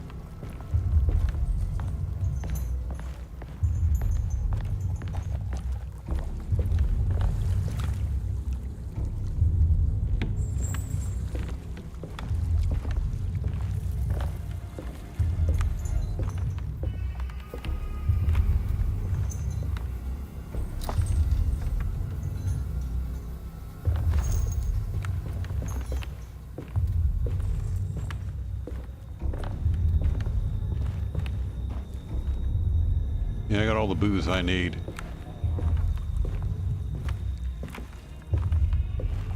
Got to keep him more sober than anything, you know. The guy just keeps downing all the booze.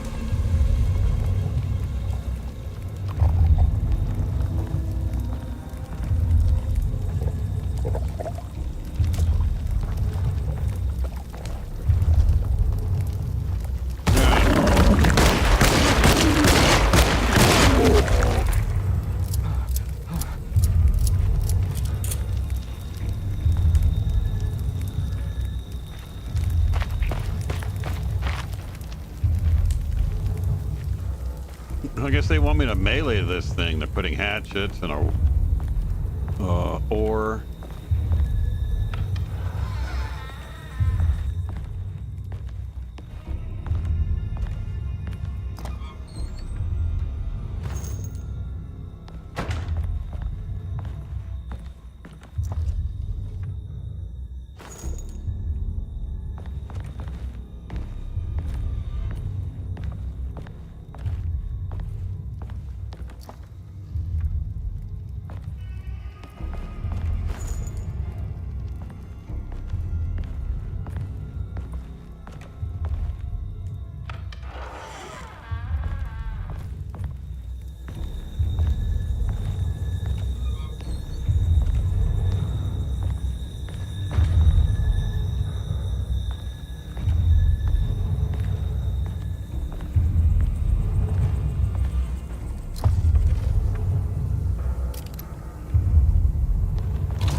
Looks pretty weak. I just need something to break it.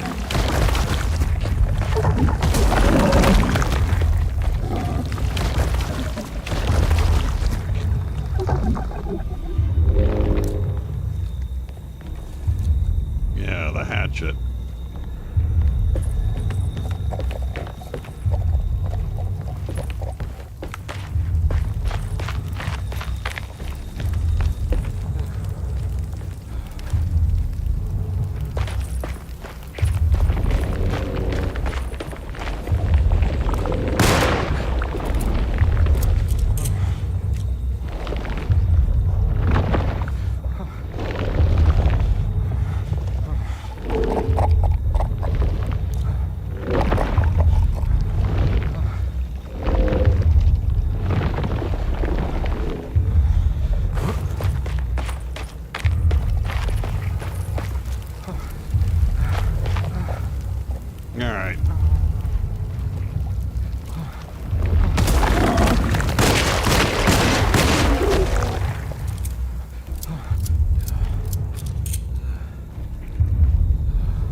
He needs a drink after that.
I mean, if they're gonna give me ammo, I'll take it.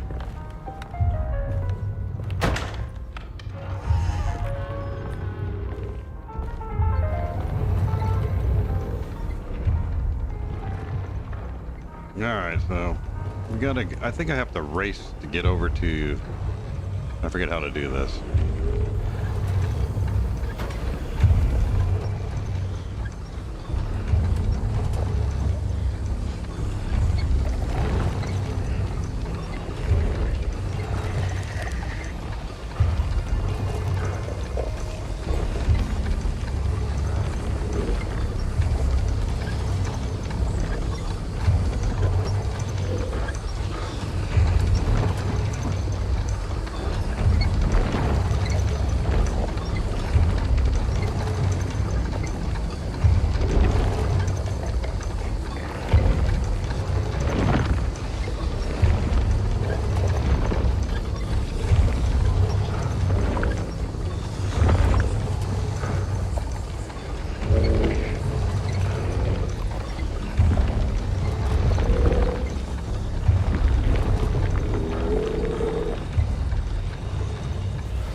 other side.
Fall to your death and go up in flames?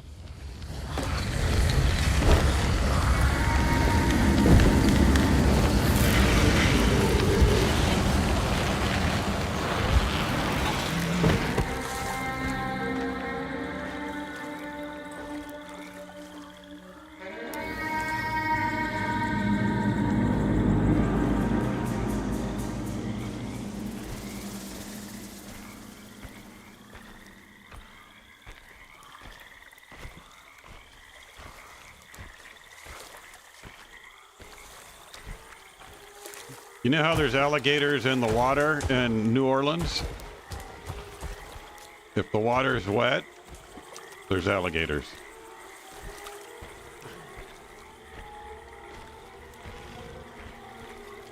I mean, is this the way I'm supposed to go?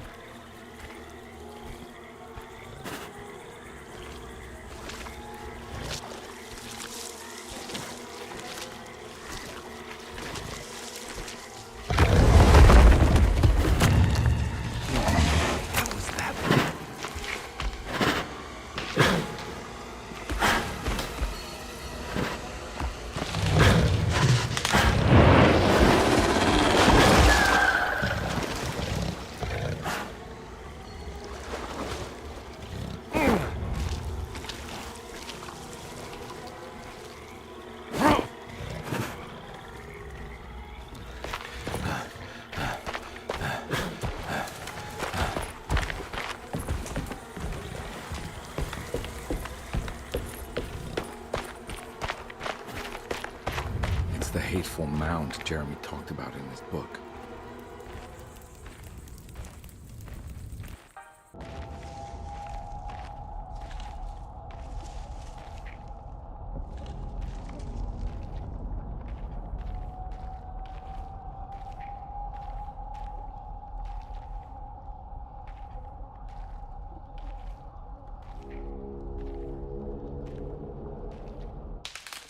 Don't come any closer. I'm armed. Get that thing out of my face. Who are you? What are you doing here? I'm just a detective trying to find something called Tarawea. You're after Jeremy too?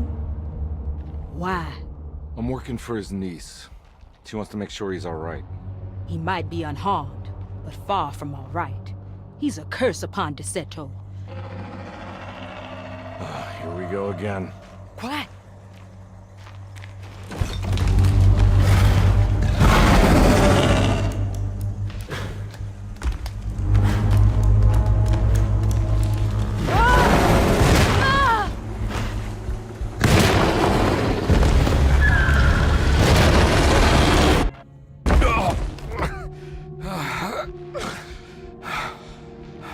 Oh, Christ in heaven.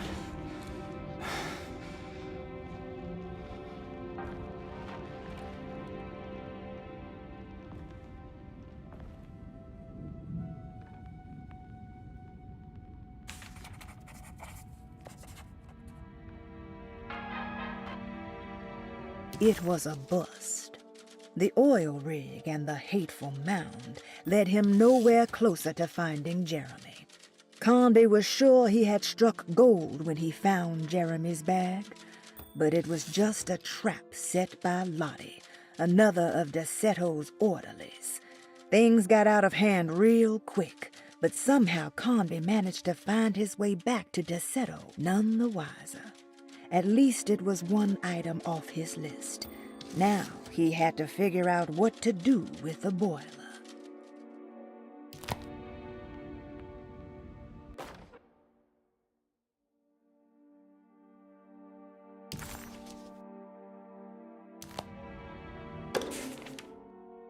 Reflections on the Power of the Verb in Certain Texts by Juan Luis Jorge. To act is in itself divine. Even the slightest movement of our hand is evidence of our soul in motion. Yet our free will is so easily overwhelmed by the dullness of everyday life. Our actions become rote and rigid, in spite of luxury and comfort. True divinity is found in the choice of leaving the stage where we all perform. People who discover this freedom unexpectedly will be struck by the terror of this revelation and become paralyzed, or worse, turn to suicide.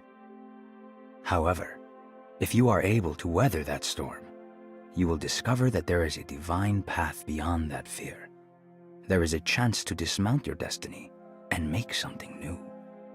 Something that hasn't been planned for or predestined. There is difficulty in explaining this type of acting as it transcends our everyday choices. This isn't some banal decision choosing one career over the other, or even who I should marry. Leaving the stage, no matter how, isn't a matter of course correction.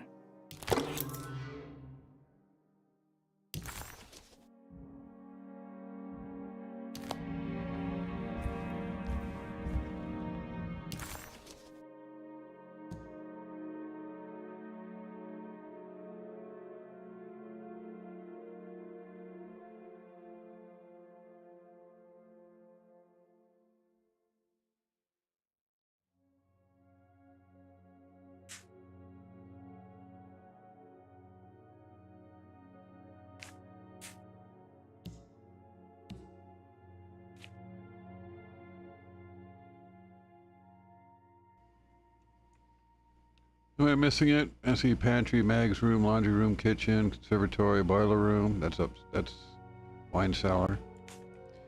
Drawing room. I guess we just go straight to the drawing room.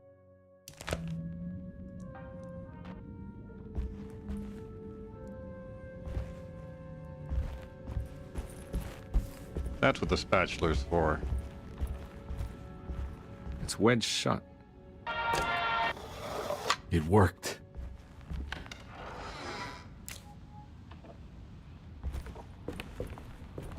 We should just walk in here, start blasting, ask questions later. I don't think I have everything I need.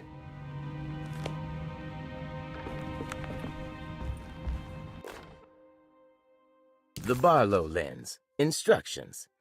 To double the magnification of your telescope, simply fit this Barlow lens to your instrument. Then operate the fine tuners to adjust the distance between your lenses.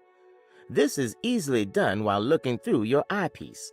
Simply search for a position where your picture is clear and appears flat. When correctly tuned, your telescope should present a clear picture with magnificent magnification.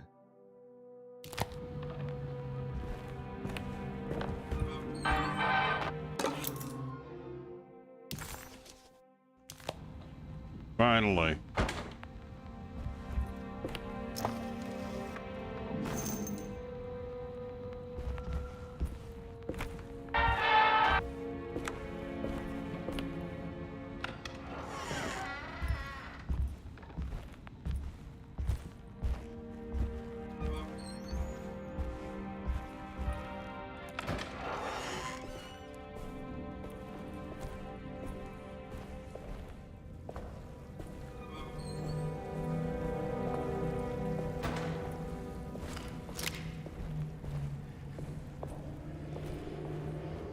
Oh, does it let you go this way? All right.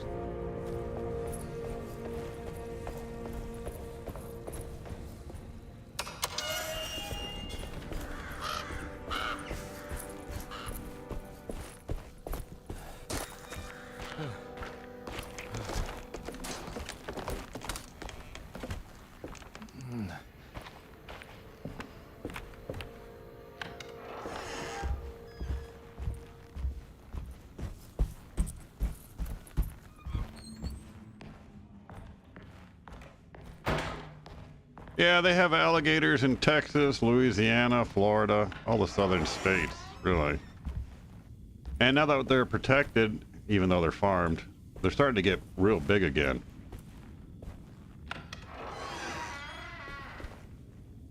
I don't think I have that piece yet, do I?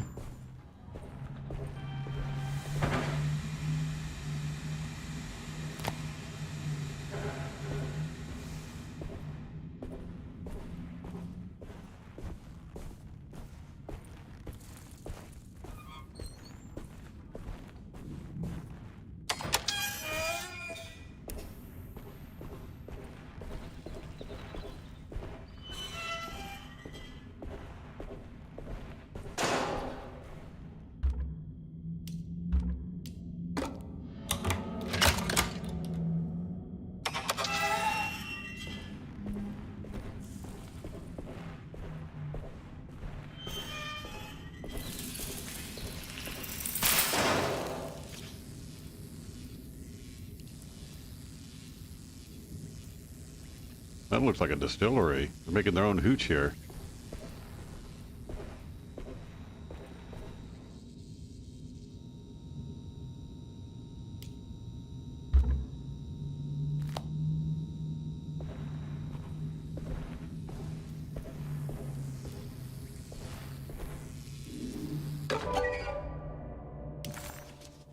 Huh.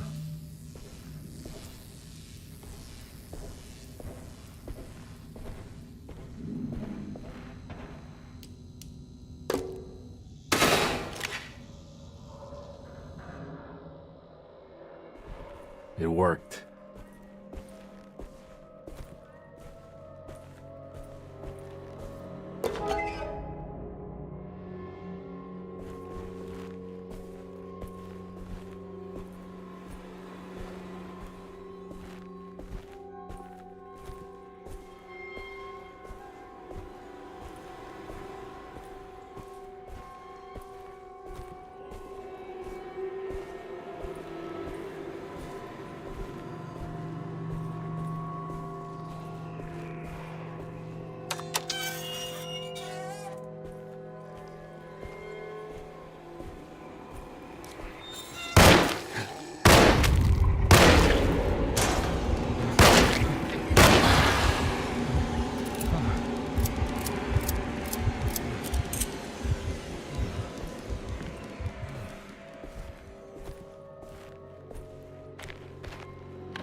Jeremy?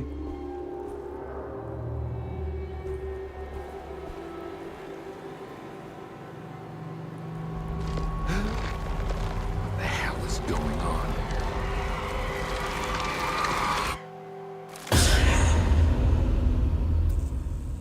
Where's the body?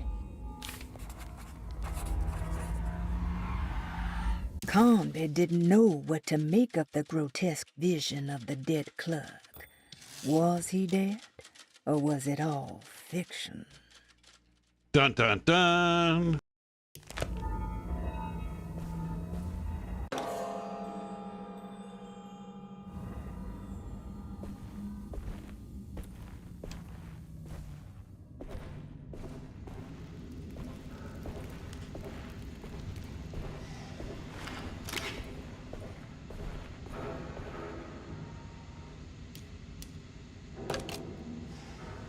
We're still missing a piece, though, so...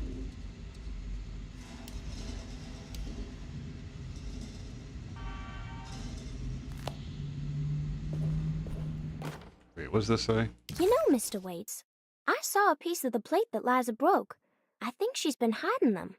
She's not very good at it. She just chucked it into the little room with all the tools behind the boiler. I left it there.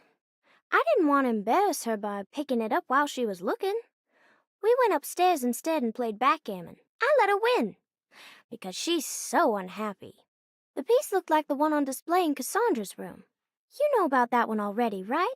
Or is your eyesight really that fuzzy? I hope you don't feel bad about your glasses. You only look stupid when you squint. Maybe if you had more eyes, you would see these things. I wish you had all the eyes you needed. Your best and favorite guest, Grace. Okay, so whose room was it? A piece looked like the one displaying Cassandra's room.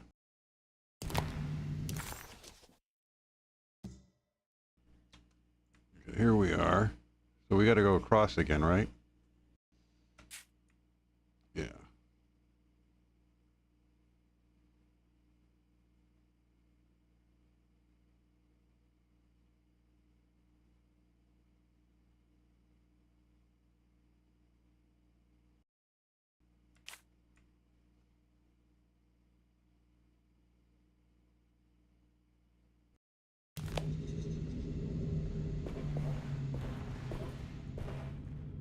We're going to check these room by room because that doesn't make sense. I didn't see her name.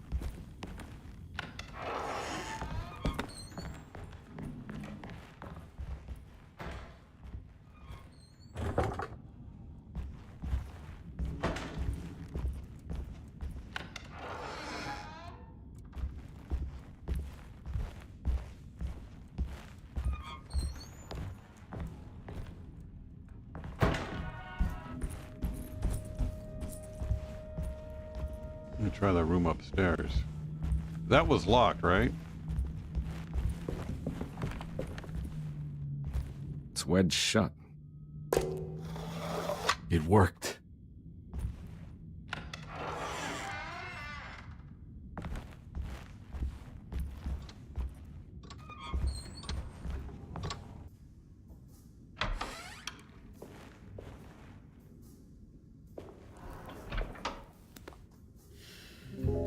Detective Carnby, how good of you to come. Let me pour you a drink. What happened here? This place looks like it was hit by a bomb. Welcome to the madhouse, Detective. Thanks. Did the ceiling just collapse? I heard it was something in the attic, something that was supposed to happen but didn't. How that could have such consequences is beyond me. The truth is, I don't know why the room looks like this. But I bet your friend Jeremy does. You know where I could find him? Oh, somewhere in his past, I suppose. He keeps going on about that mysterious dark man. I think he is hiding from him. Or maybe he's with him. I can't really keep up. I don't worry much. Take a look around this room. You may think it looks spectacularly devastated, but I just think it's finally found its stride. It fits perfectly with the state of this place and its loonies. The same goes for the nonsense with Jeremy. In my eyes, we finally managed to match the wild ride inside all of us. Well, I'm happy you find the evening so harmonious. I hope you don't mind me setting things right. Jeremy's business, that is. This room looks beyond my capabilities. Good luck, Detective. Hope to see you again soon. Yeah. Evening, miss.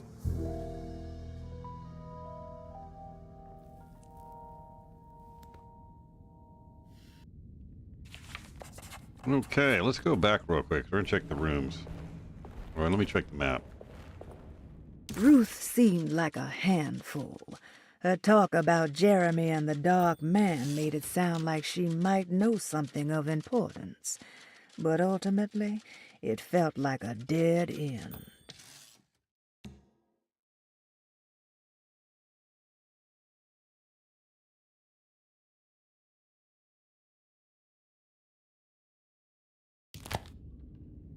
We're on the right path.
I'm going to pass up some rounds.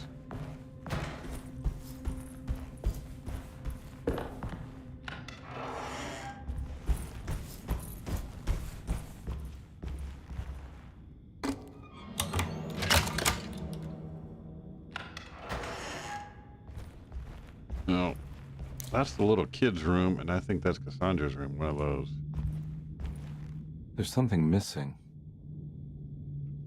Yeah, France.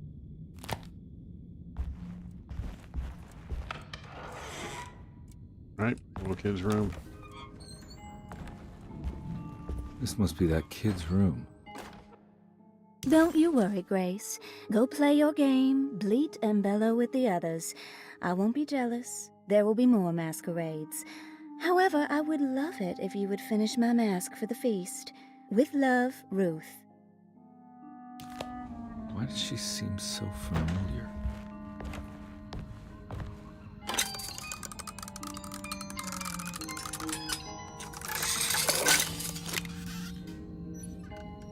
Okay.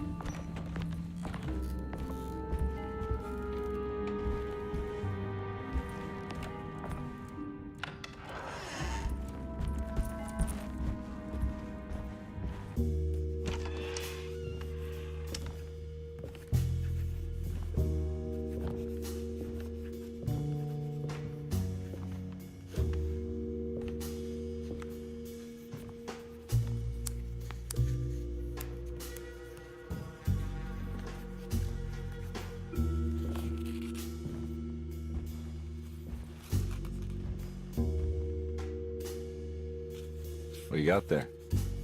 You drawing something? Nothing special. I'm just bored. Do I know you from somewhere? I remember you, Mr. Carnby. From where? Don't touch that. Cassandra wouldn't like it. She wouldn't like it at all. Do you know where she is? I'd rather not talk about it. It makes me upset. Besides, she'll be back after the Feast of St. John. You think? Yup. It's all on the page, Mr. Carnby. And many of them that sleep in the dust of the earth shall awake, some to everlasting life, and some to shame and everlasting contempt. All right. I'm gonna go now, if that's okay. I don't like to stay too long in the same place. Mr. McCoffey might find me. Hey. Is he mean to you? Not everyone needs to be saved, Mr. Carnby. You should know that by now.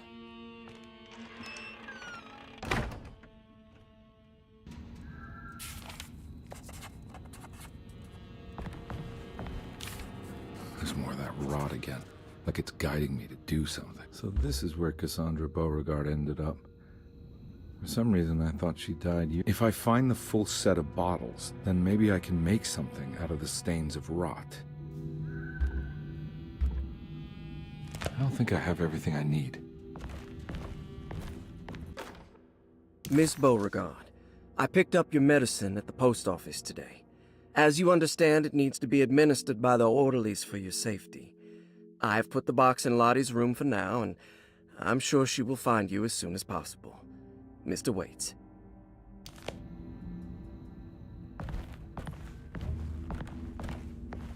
It's another one of those strange padlocks. Oh, I could try guessing it, but I'm not going to.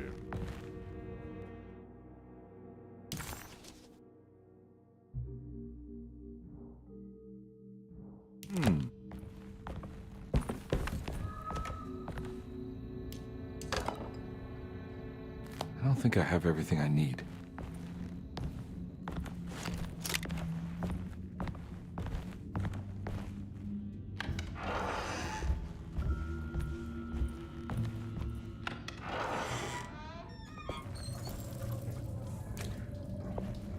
Yeah, we got an infestation.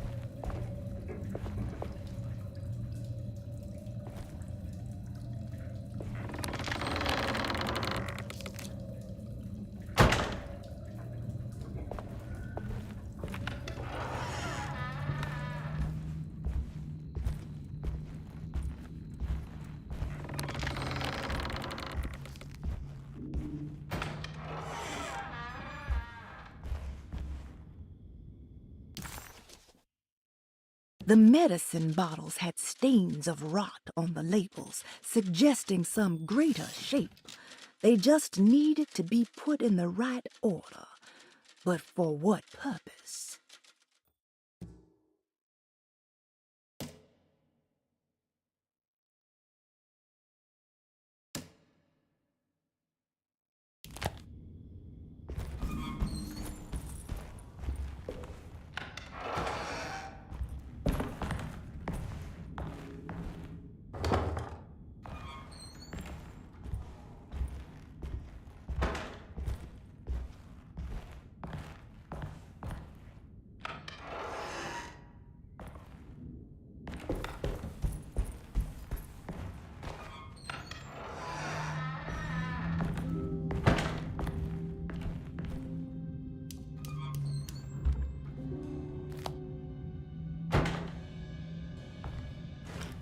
Oh, the artwork, right? Wait a minute.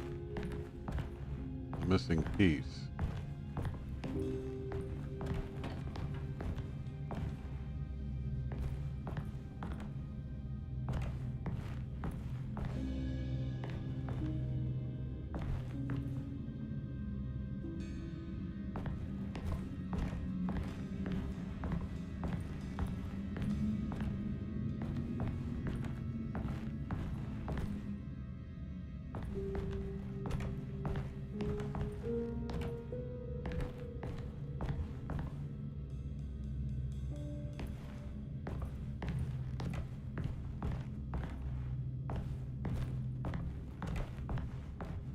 I'm wondering if that astrological combination is the same as the one we used previously.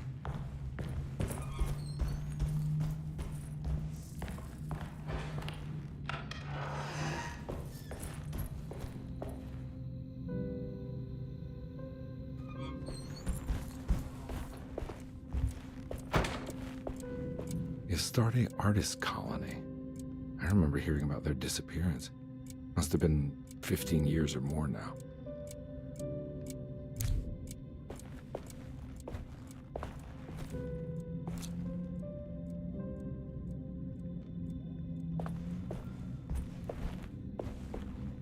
I already forgot it.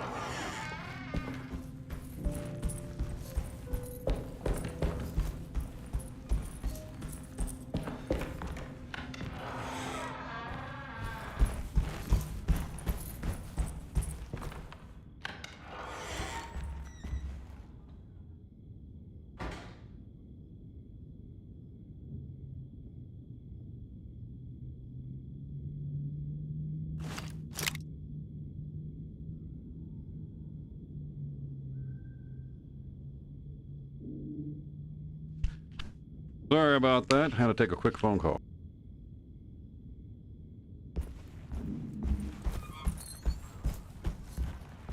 This one, right? Nope.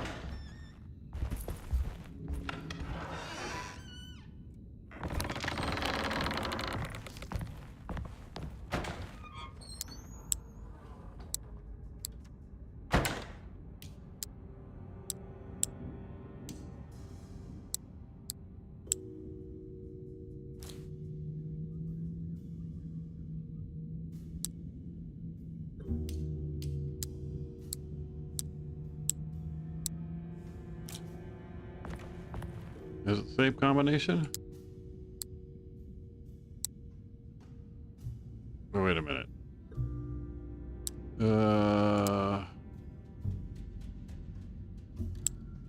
Okay.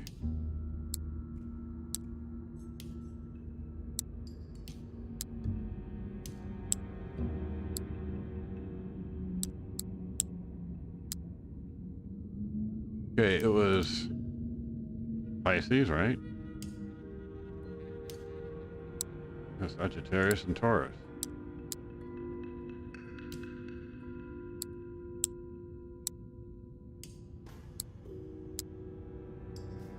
Sagittarius.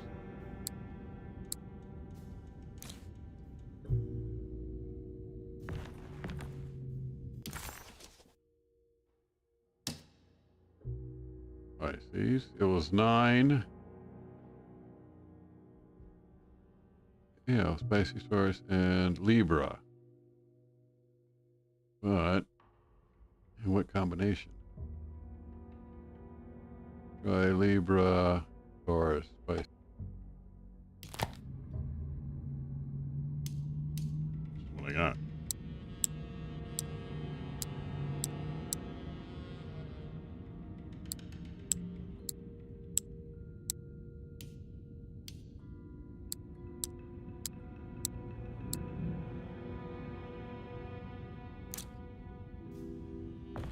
A little different here.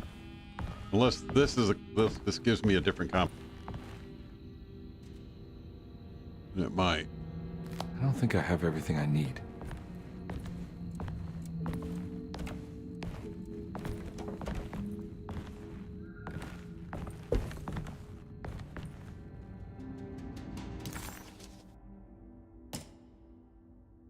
Pieces of plan.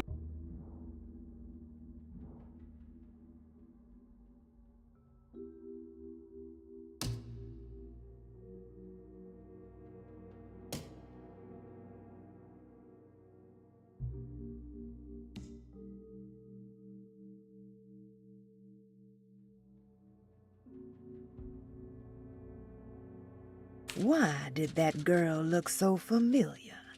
Detective Carnby just couldn't quite remember. His last few years were clouded by a drunken haze, a haze which now had turned almost opaque. Considering their shared past, Grace had every right to feel slighted, but it wasn't in her nature. She was amused.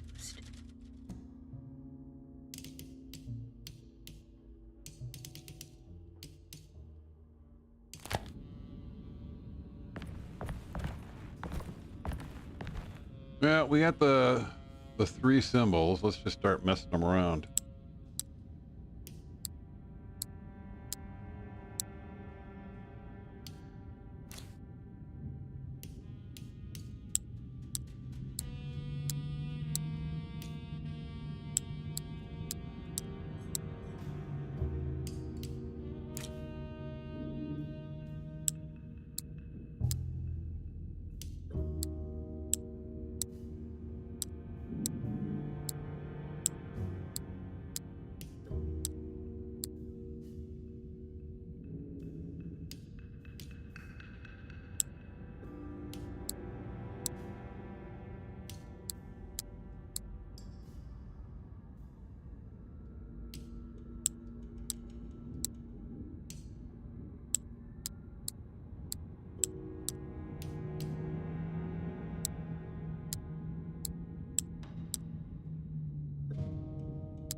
No, it doesn't seem to be reactive, so what am I missing here?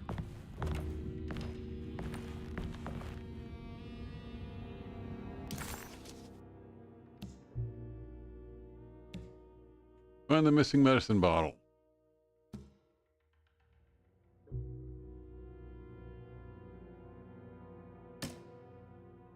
We could try. No, these symbols don't show up there.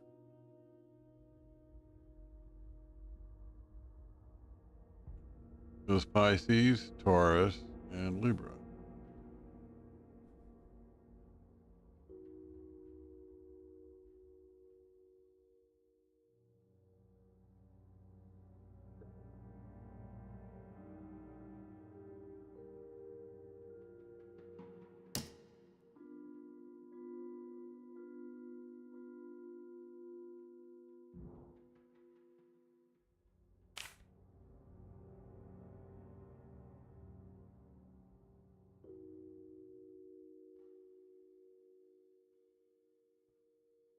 I don't see a date of birth, so.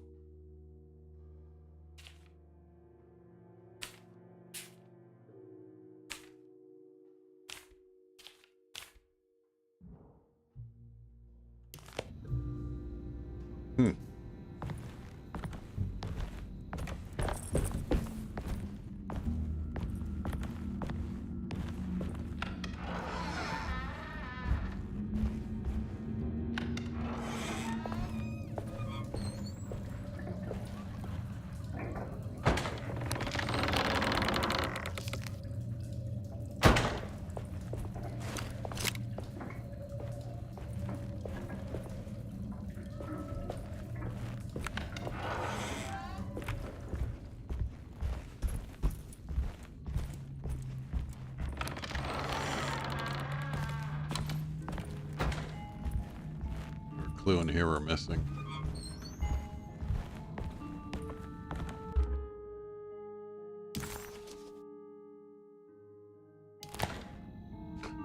Yeah, I was missing the Jack in the Box. That's what I needed. All right.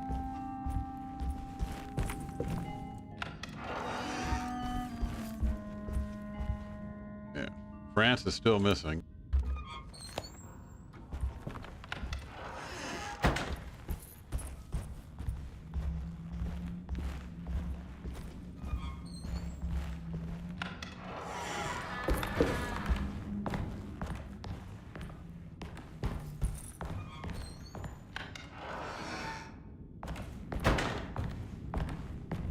I don't have the key for that.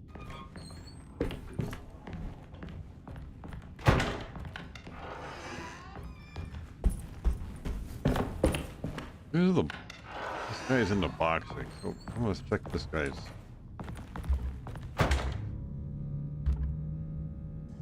We got shotgun shells in here. Good thing.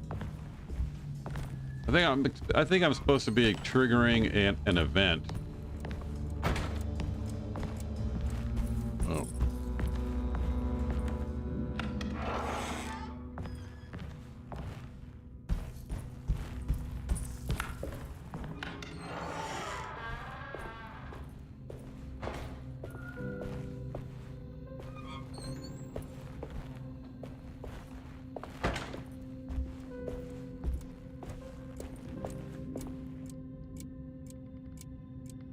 William Franklin, no, so it would be,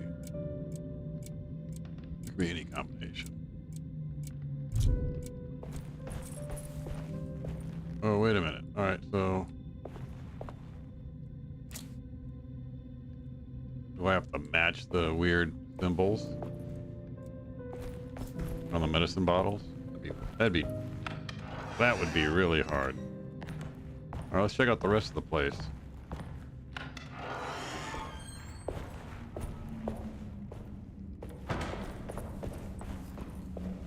Talk to her some more. She's still, yeah, she's still there.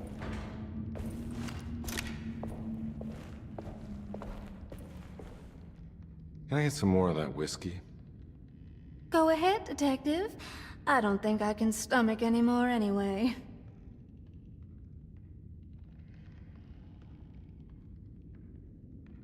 Am I bothering you? On the contrary, Detective. I enjoy watching professionals at work. Whatever.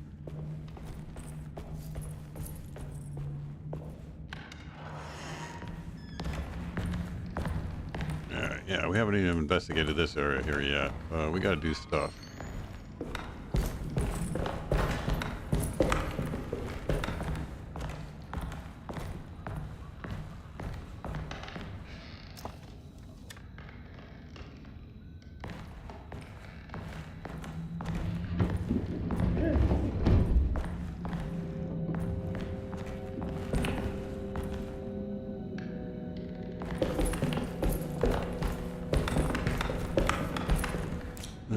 I forget what I'm supposed to do with this thing.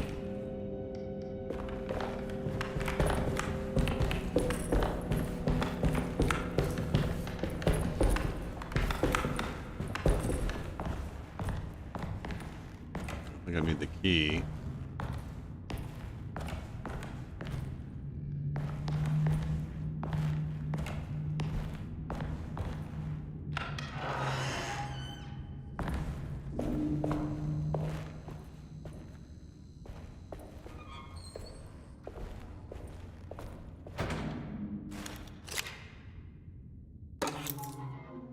Medicine box key. All right.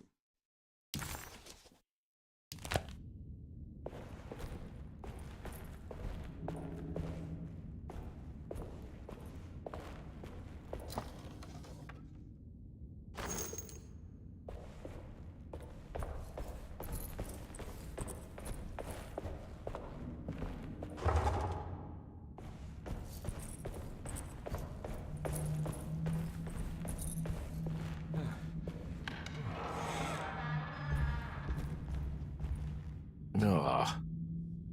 There's more of that aggressive rot. On the commonplace of evil, there lies virtue and stark irreverence, careless thoughts of luminous indifference.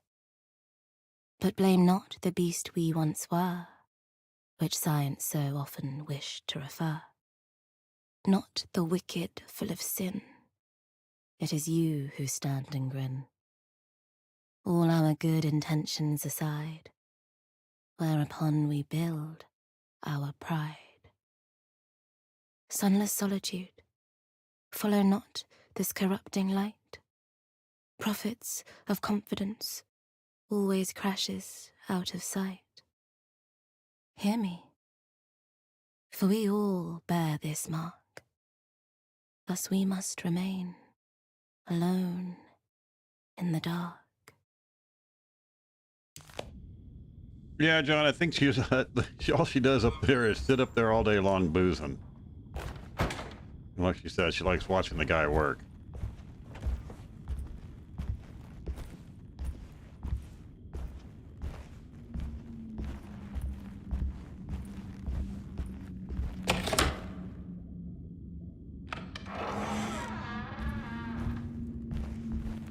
Okay, so we have a key. Now I gotta find that room.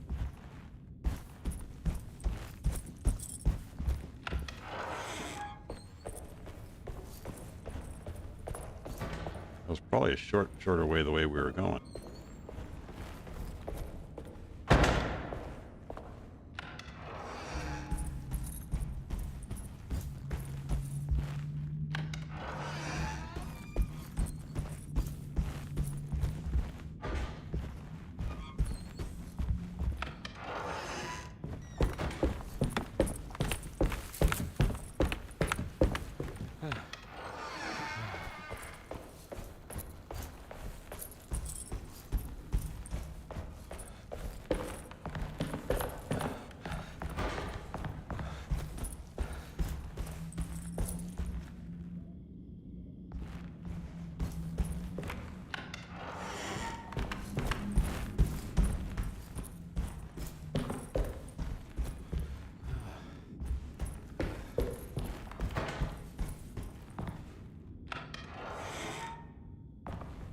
For that one.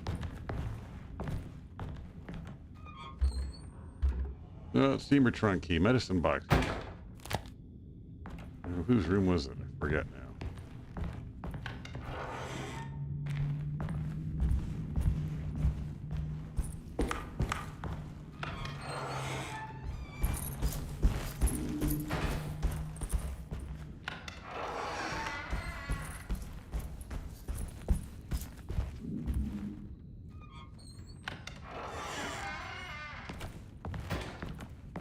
That's a combination, so I can't use it. Oh, wait a minute.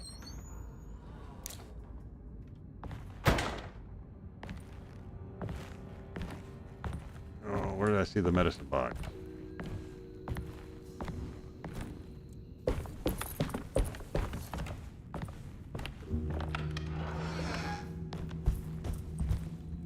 That's the bathroom. The kids' room doesn't have anything. France is still missing.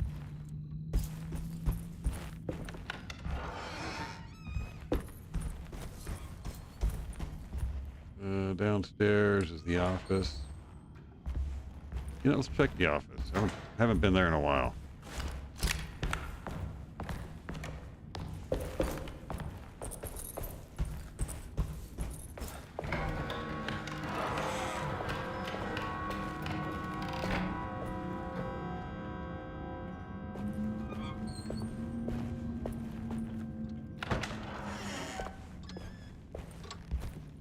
Checked in with this guy. Yep.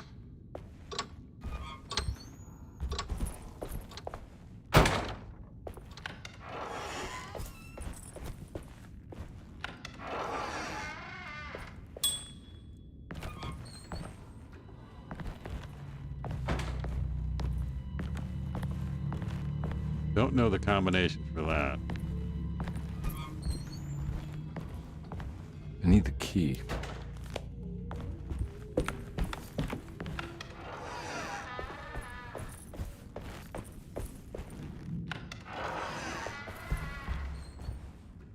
Whose room have we checked?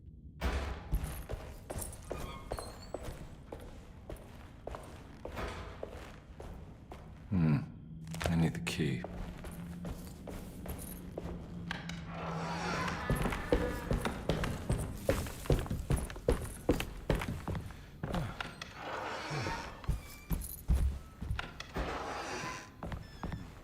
We haven't been in here for a while.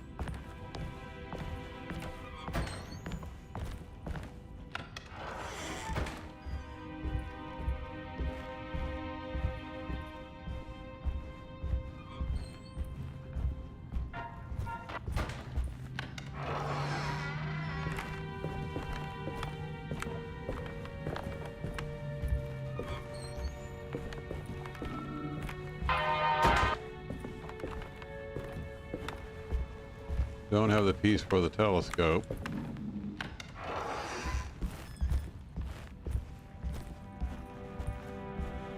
We got the shotgun. Nothing in the bag. Not going out.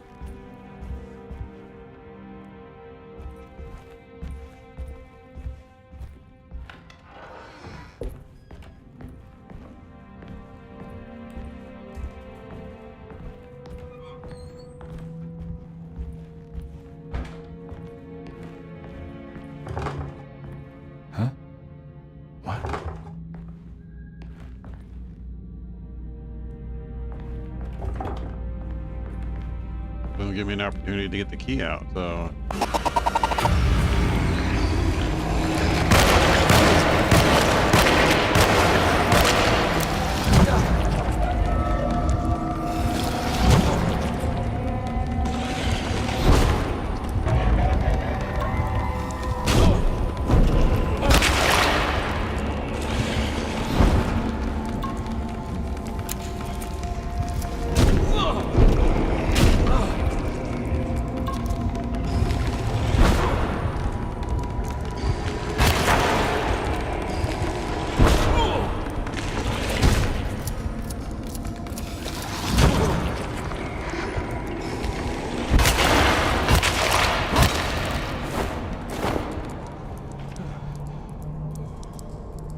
Man, those things trap you and they don't let you get off the X.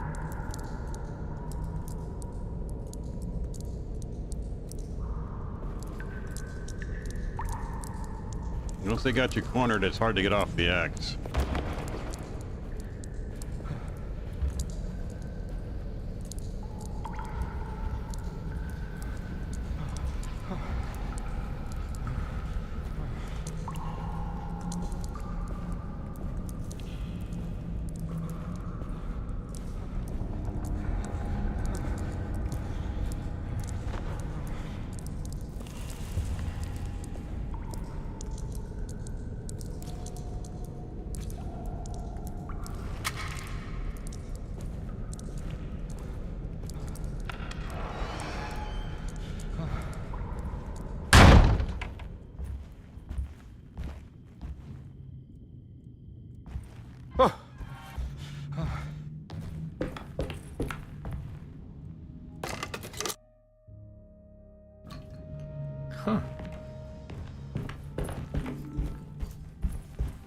Yeah, where was that room at?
The rot made the shape of a snake. There must be something important to find here. Maybe it has something to do with the numbers on the labels. All right, so it's 257.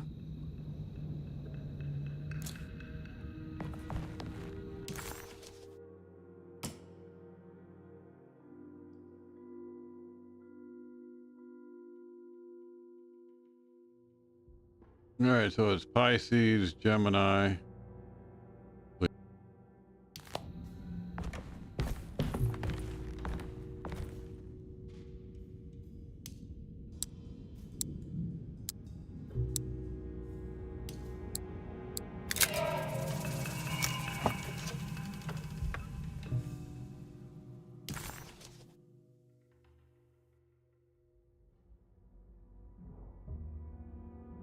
It's another piece of broken plate.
I went the wrong way.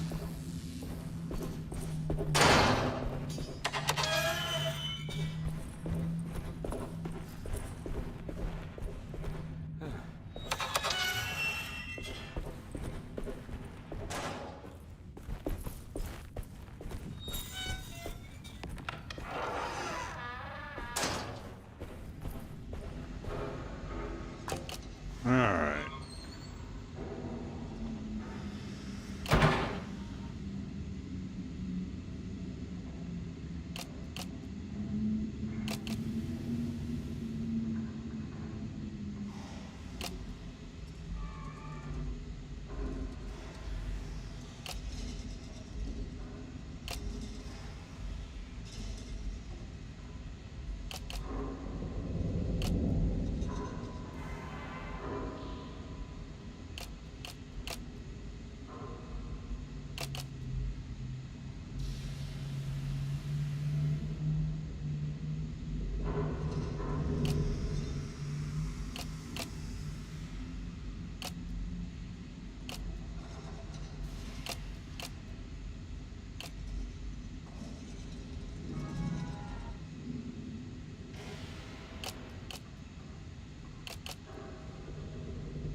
No, that doesn't look right.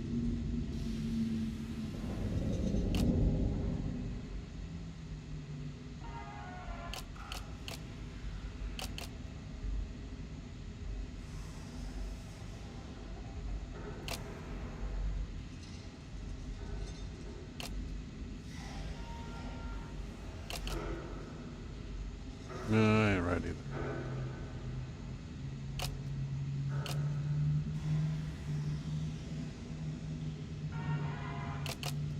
That's a better fit.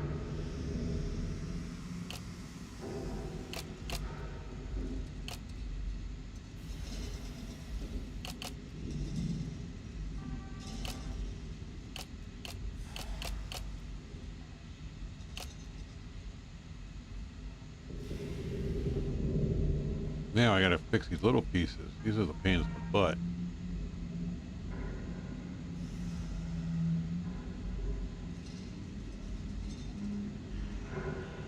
All right.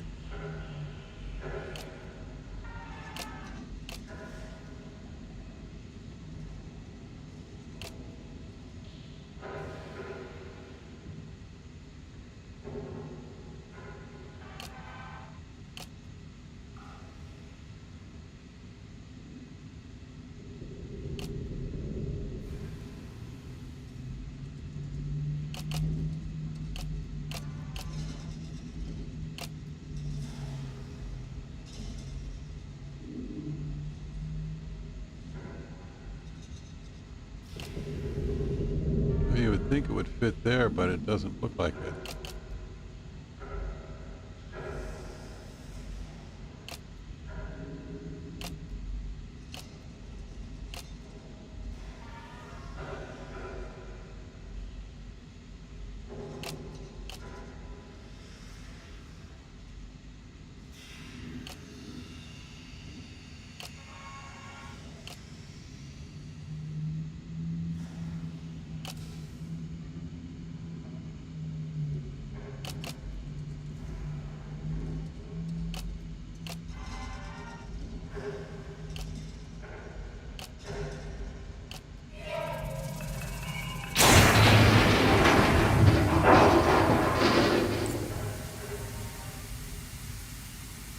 Great, now what? What combination?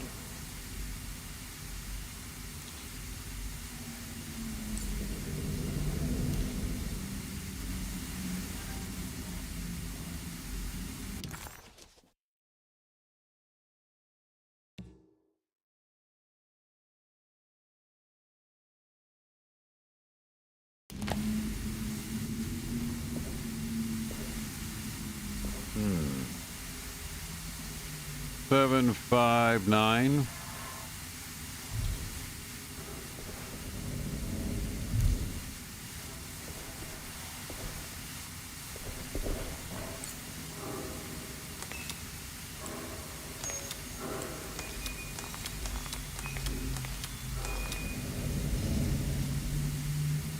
No.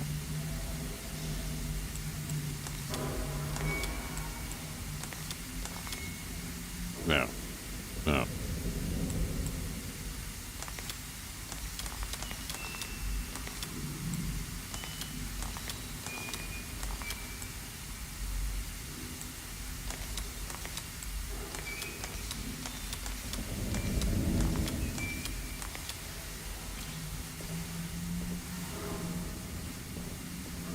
Okay, wait a minute. Which one is... Okay, the large one.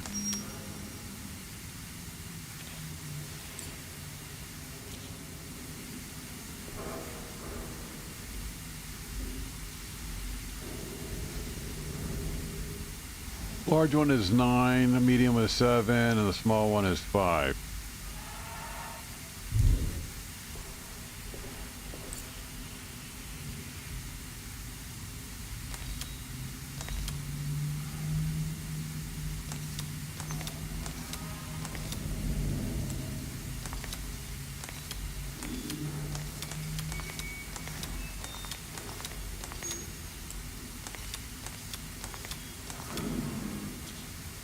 That don't work. All right, let me write these all down and just do all the different combinations.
black glass is showing another room. Must be a way to another one of Jeremy's memories. Something behind the wine cellar. There's a distillery.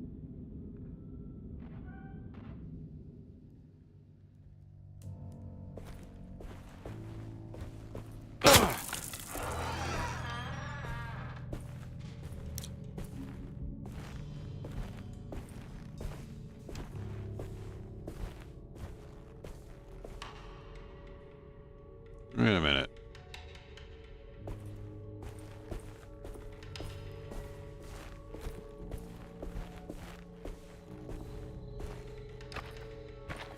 I knew it. I knew it would work.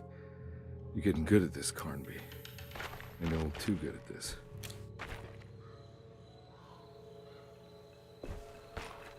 Looks like a place I'm going to need lots of ammo.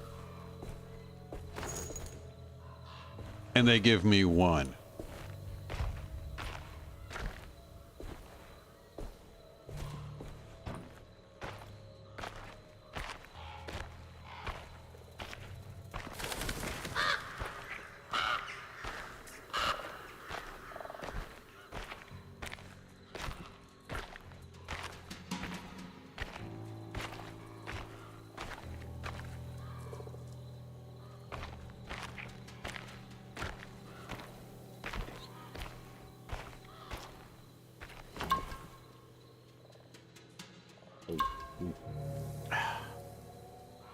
That's right, I was pretty low on health. I need more help.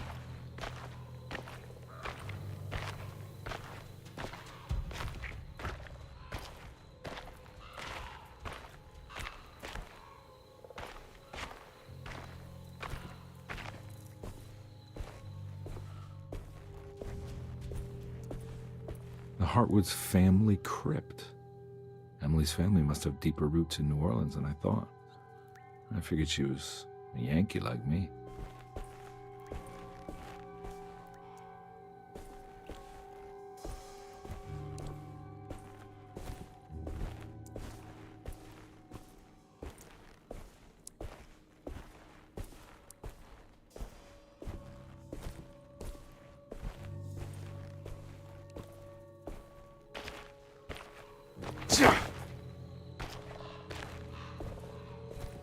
And I'm not afraid to use it.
What's this? The odious stench of a flooded cemetery caught him off guard. It was one of the many things that clued Detective Carnby in on that this place wasn't the real thing.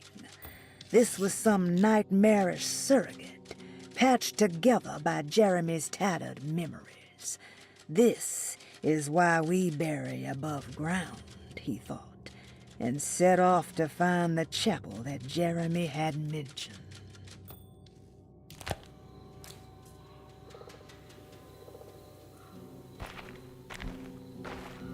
Now, what do we got here?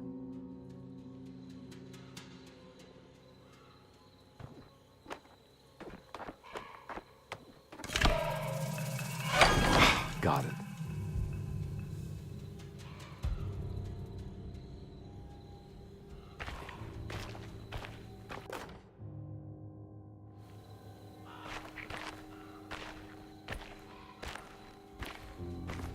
What are we doing? Now we're grave robbing. We got a sledgehammer to break into mausoleums.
That's the way we came in.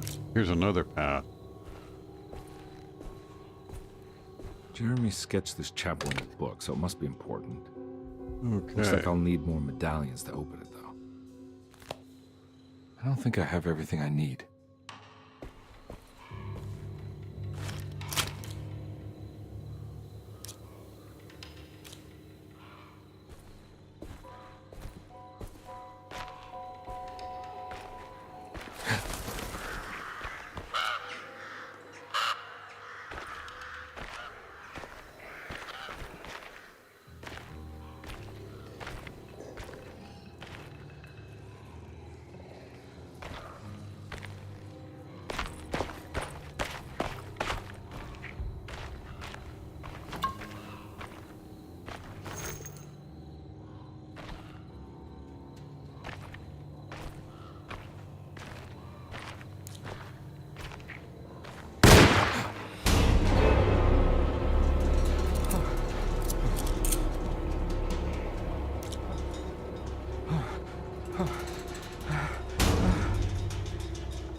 I want to see if I can antagonize it to come at me instead of trying to hunt it down.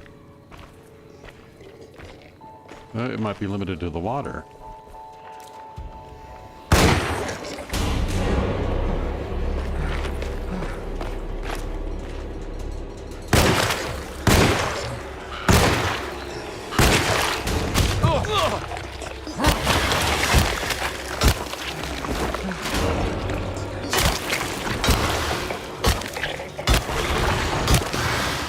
My weapon broke.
Yeah, it's really sneaky.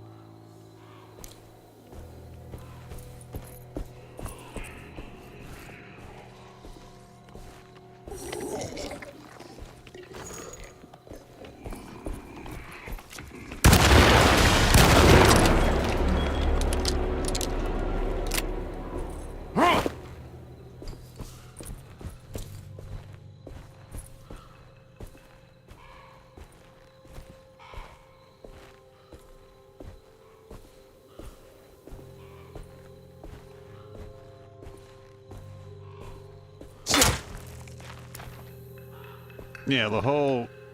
I should switch those around.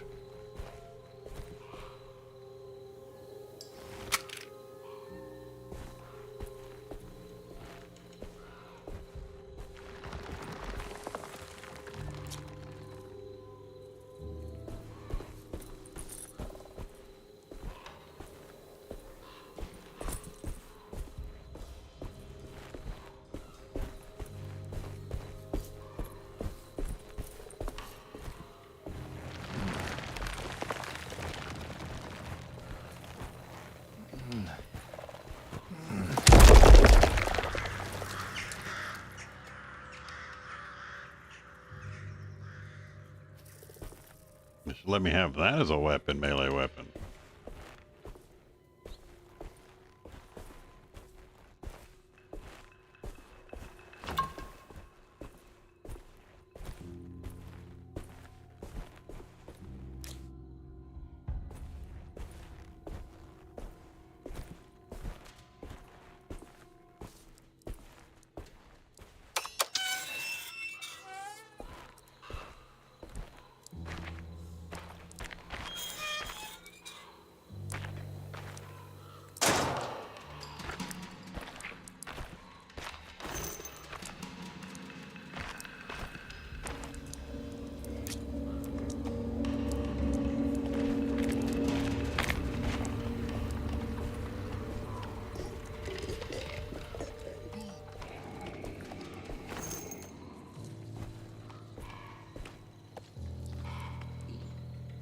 That outside or down the steps?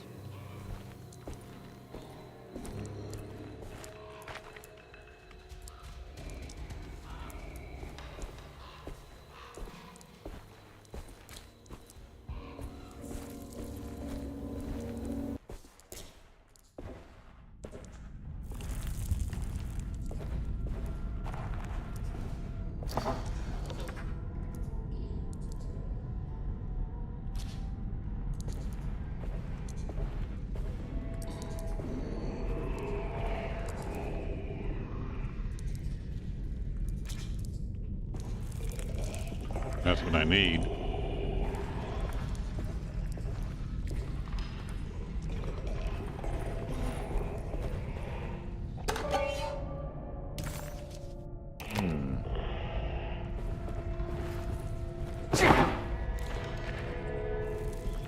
Now the question is the other one down here too, or do I have to go someplace else? Screw it, I'll clear this area out.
I'm all out of bullets.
Oh, wait a minute. I think I'm supposed to run through here. I'm gonna die. If I die, I'm gonna call it a quits today. I want to thank everybody who's been watching. Don't forget to like and subscribe. It really does help, and I do appreciate it.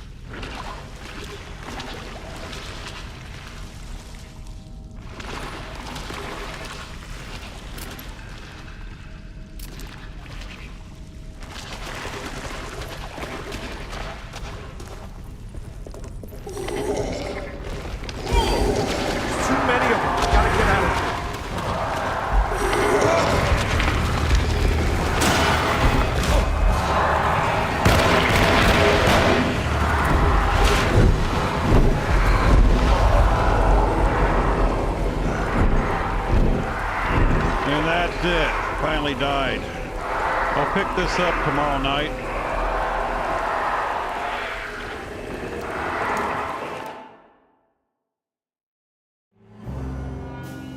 We'll pick this up tomorrow night. Just wanted to thank everybody who's been watching. Don't forget to like and subscribe. It really does help. I do appreciate it. So this will be part 1. We'll continue on.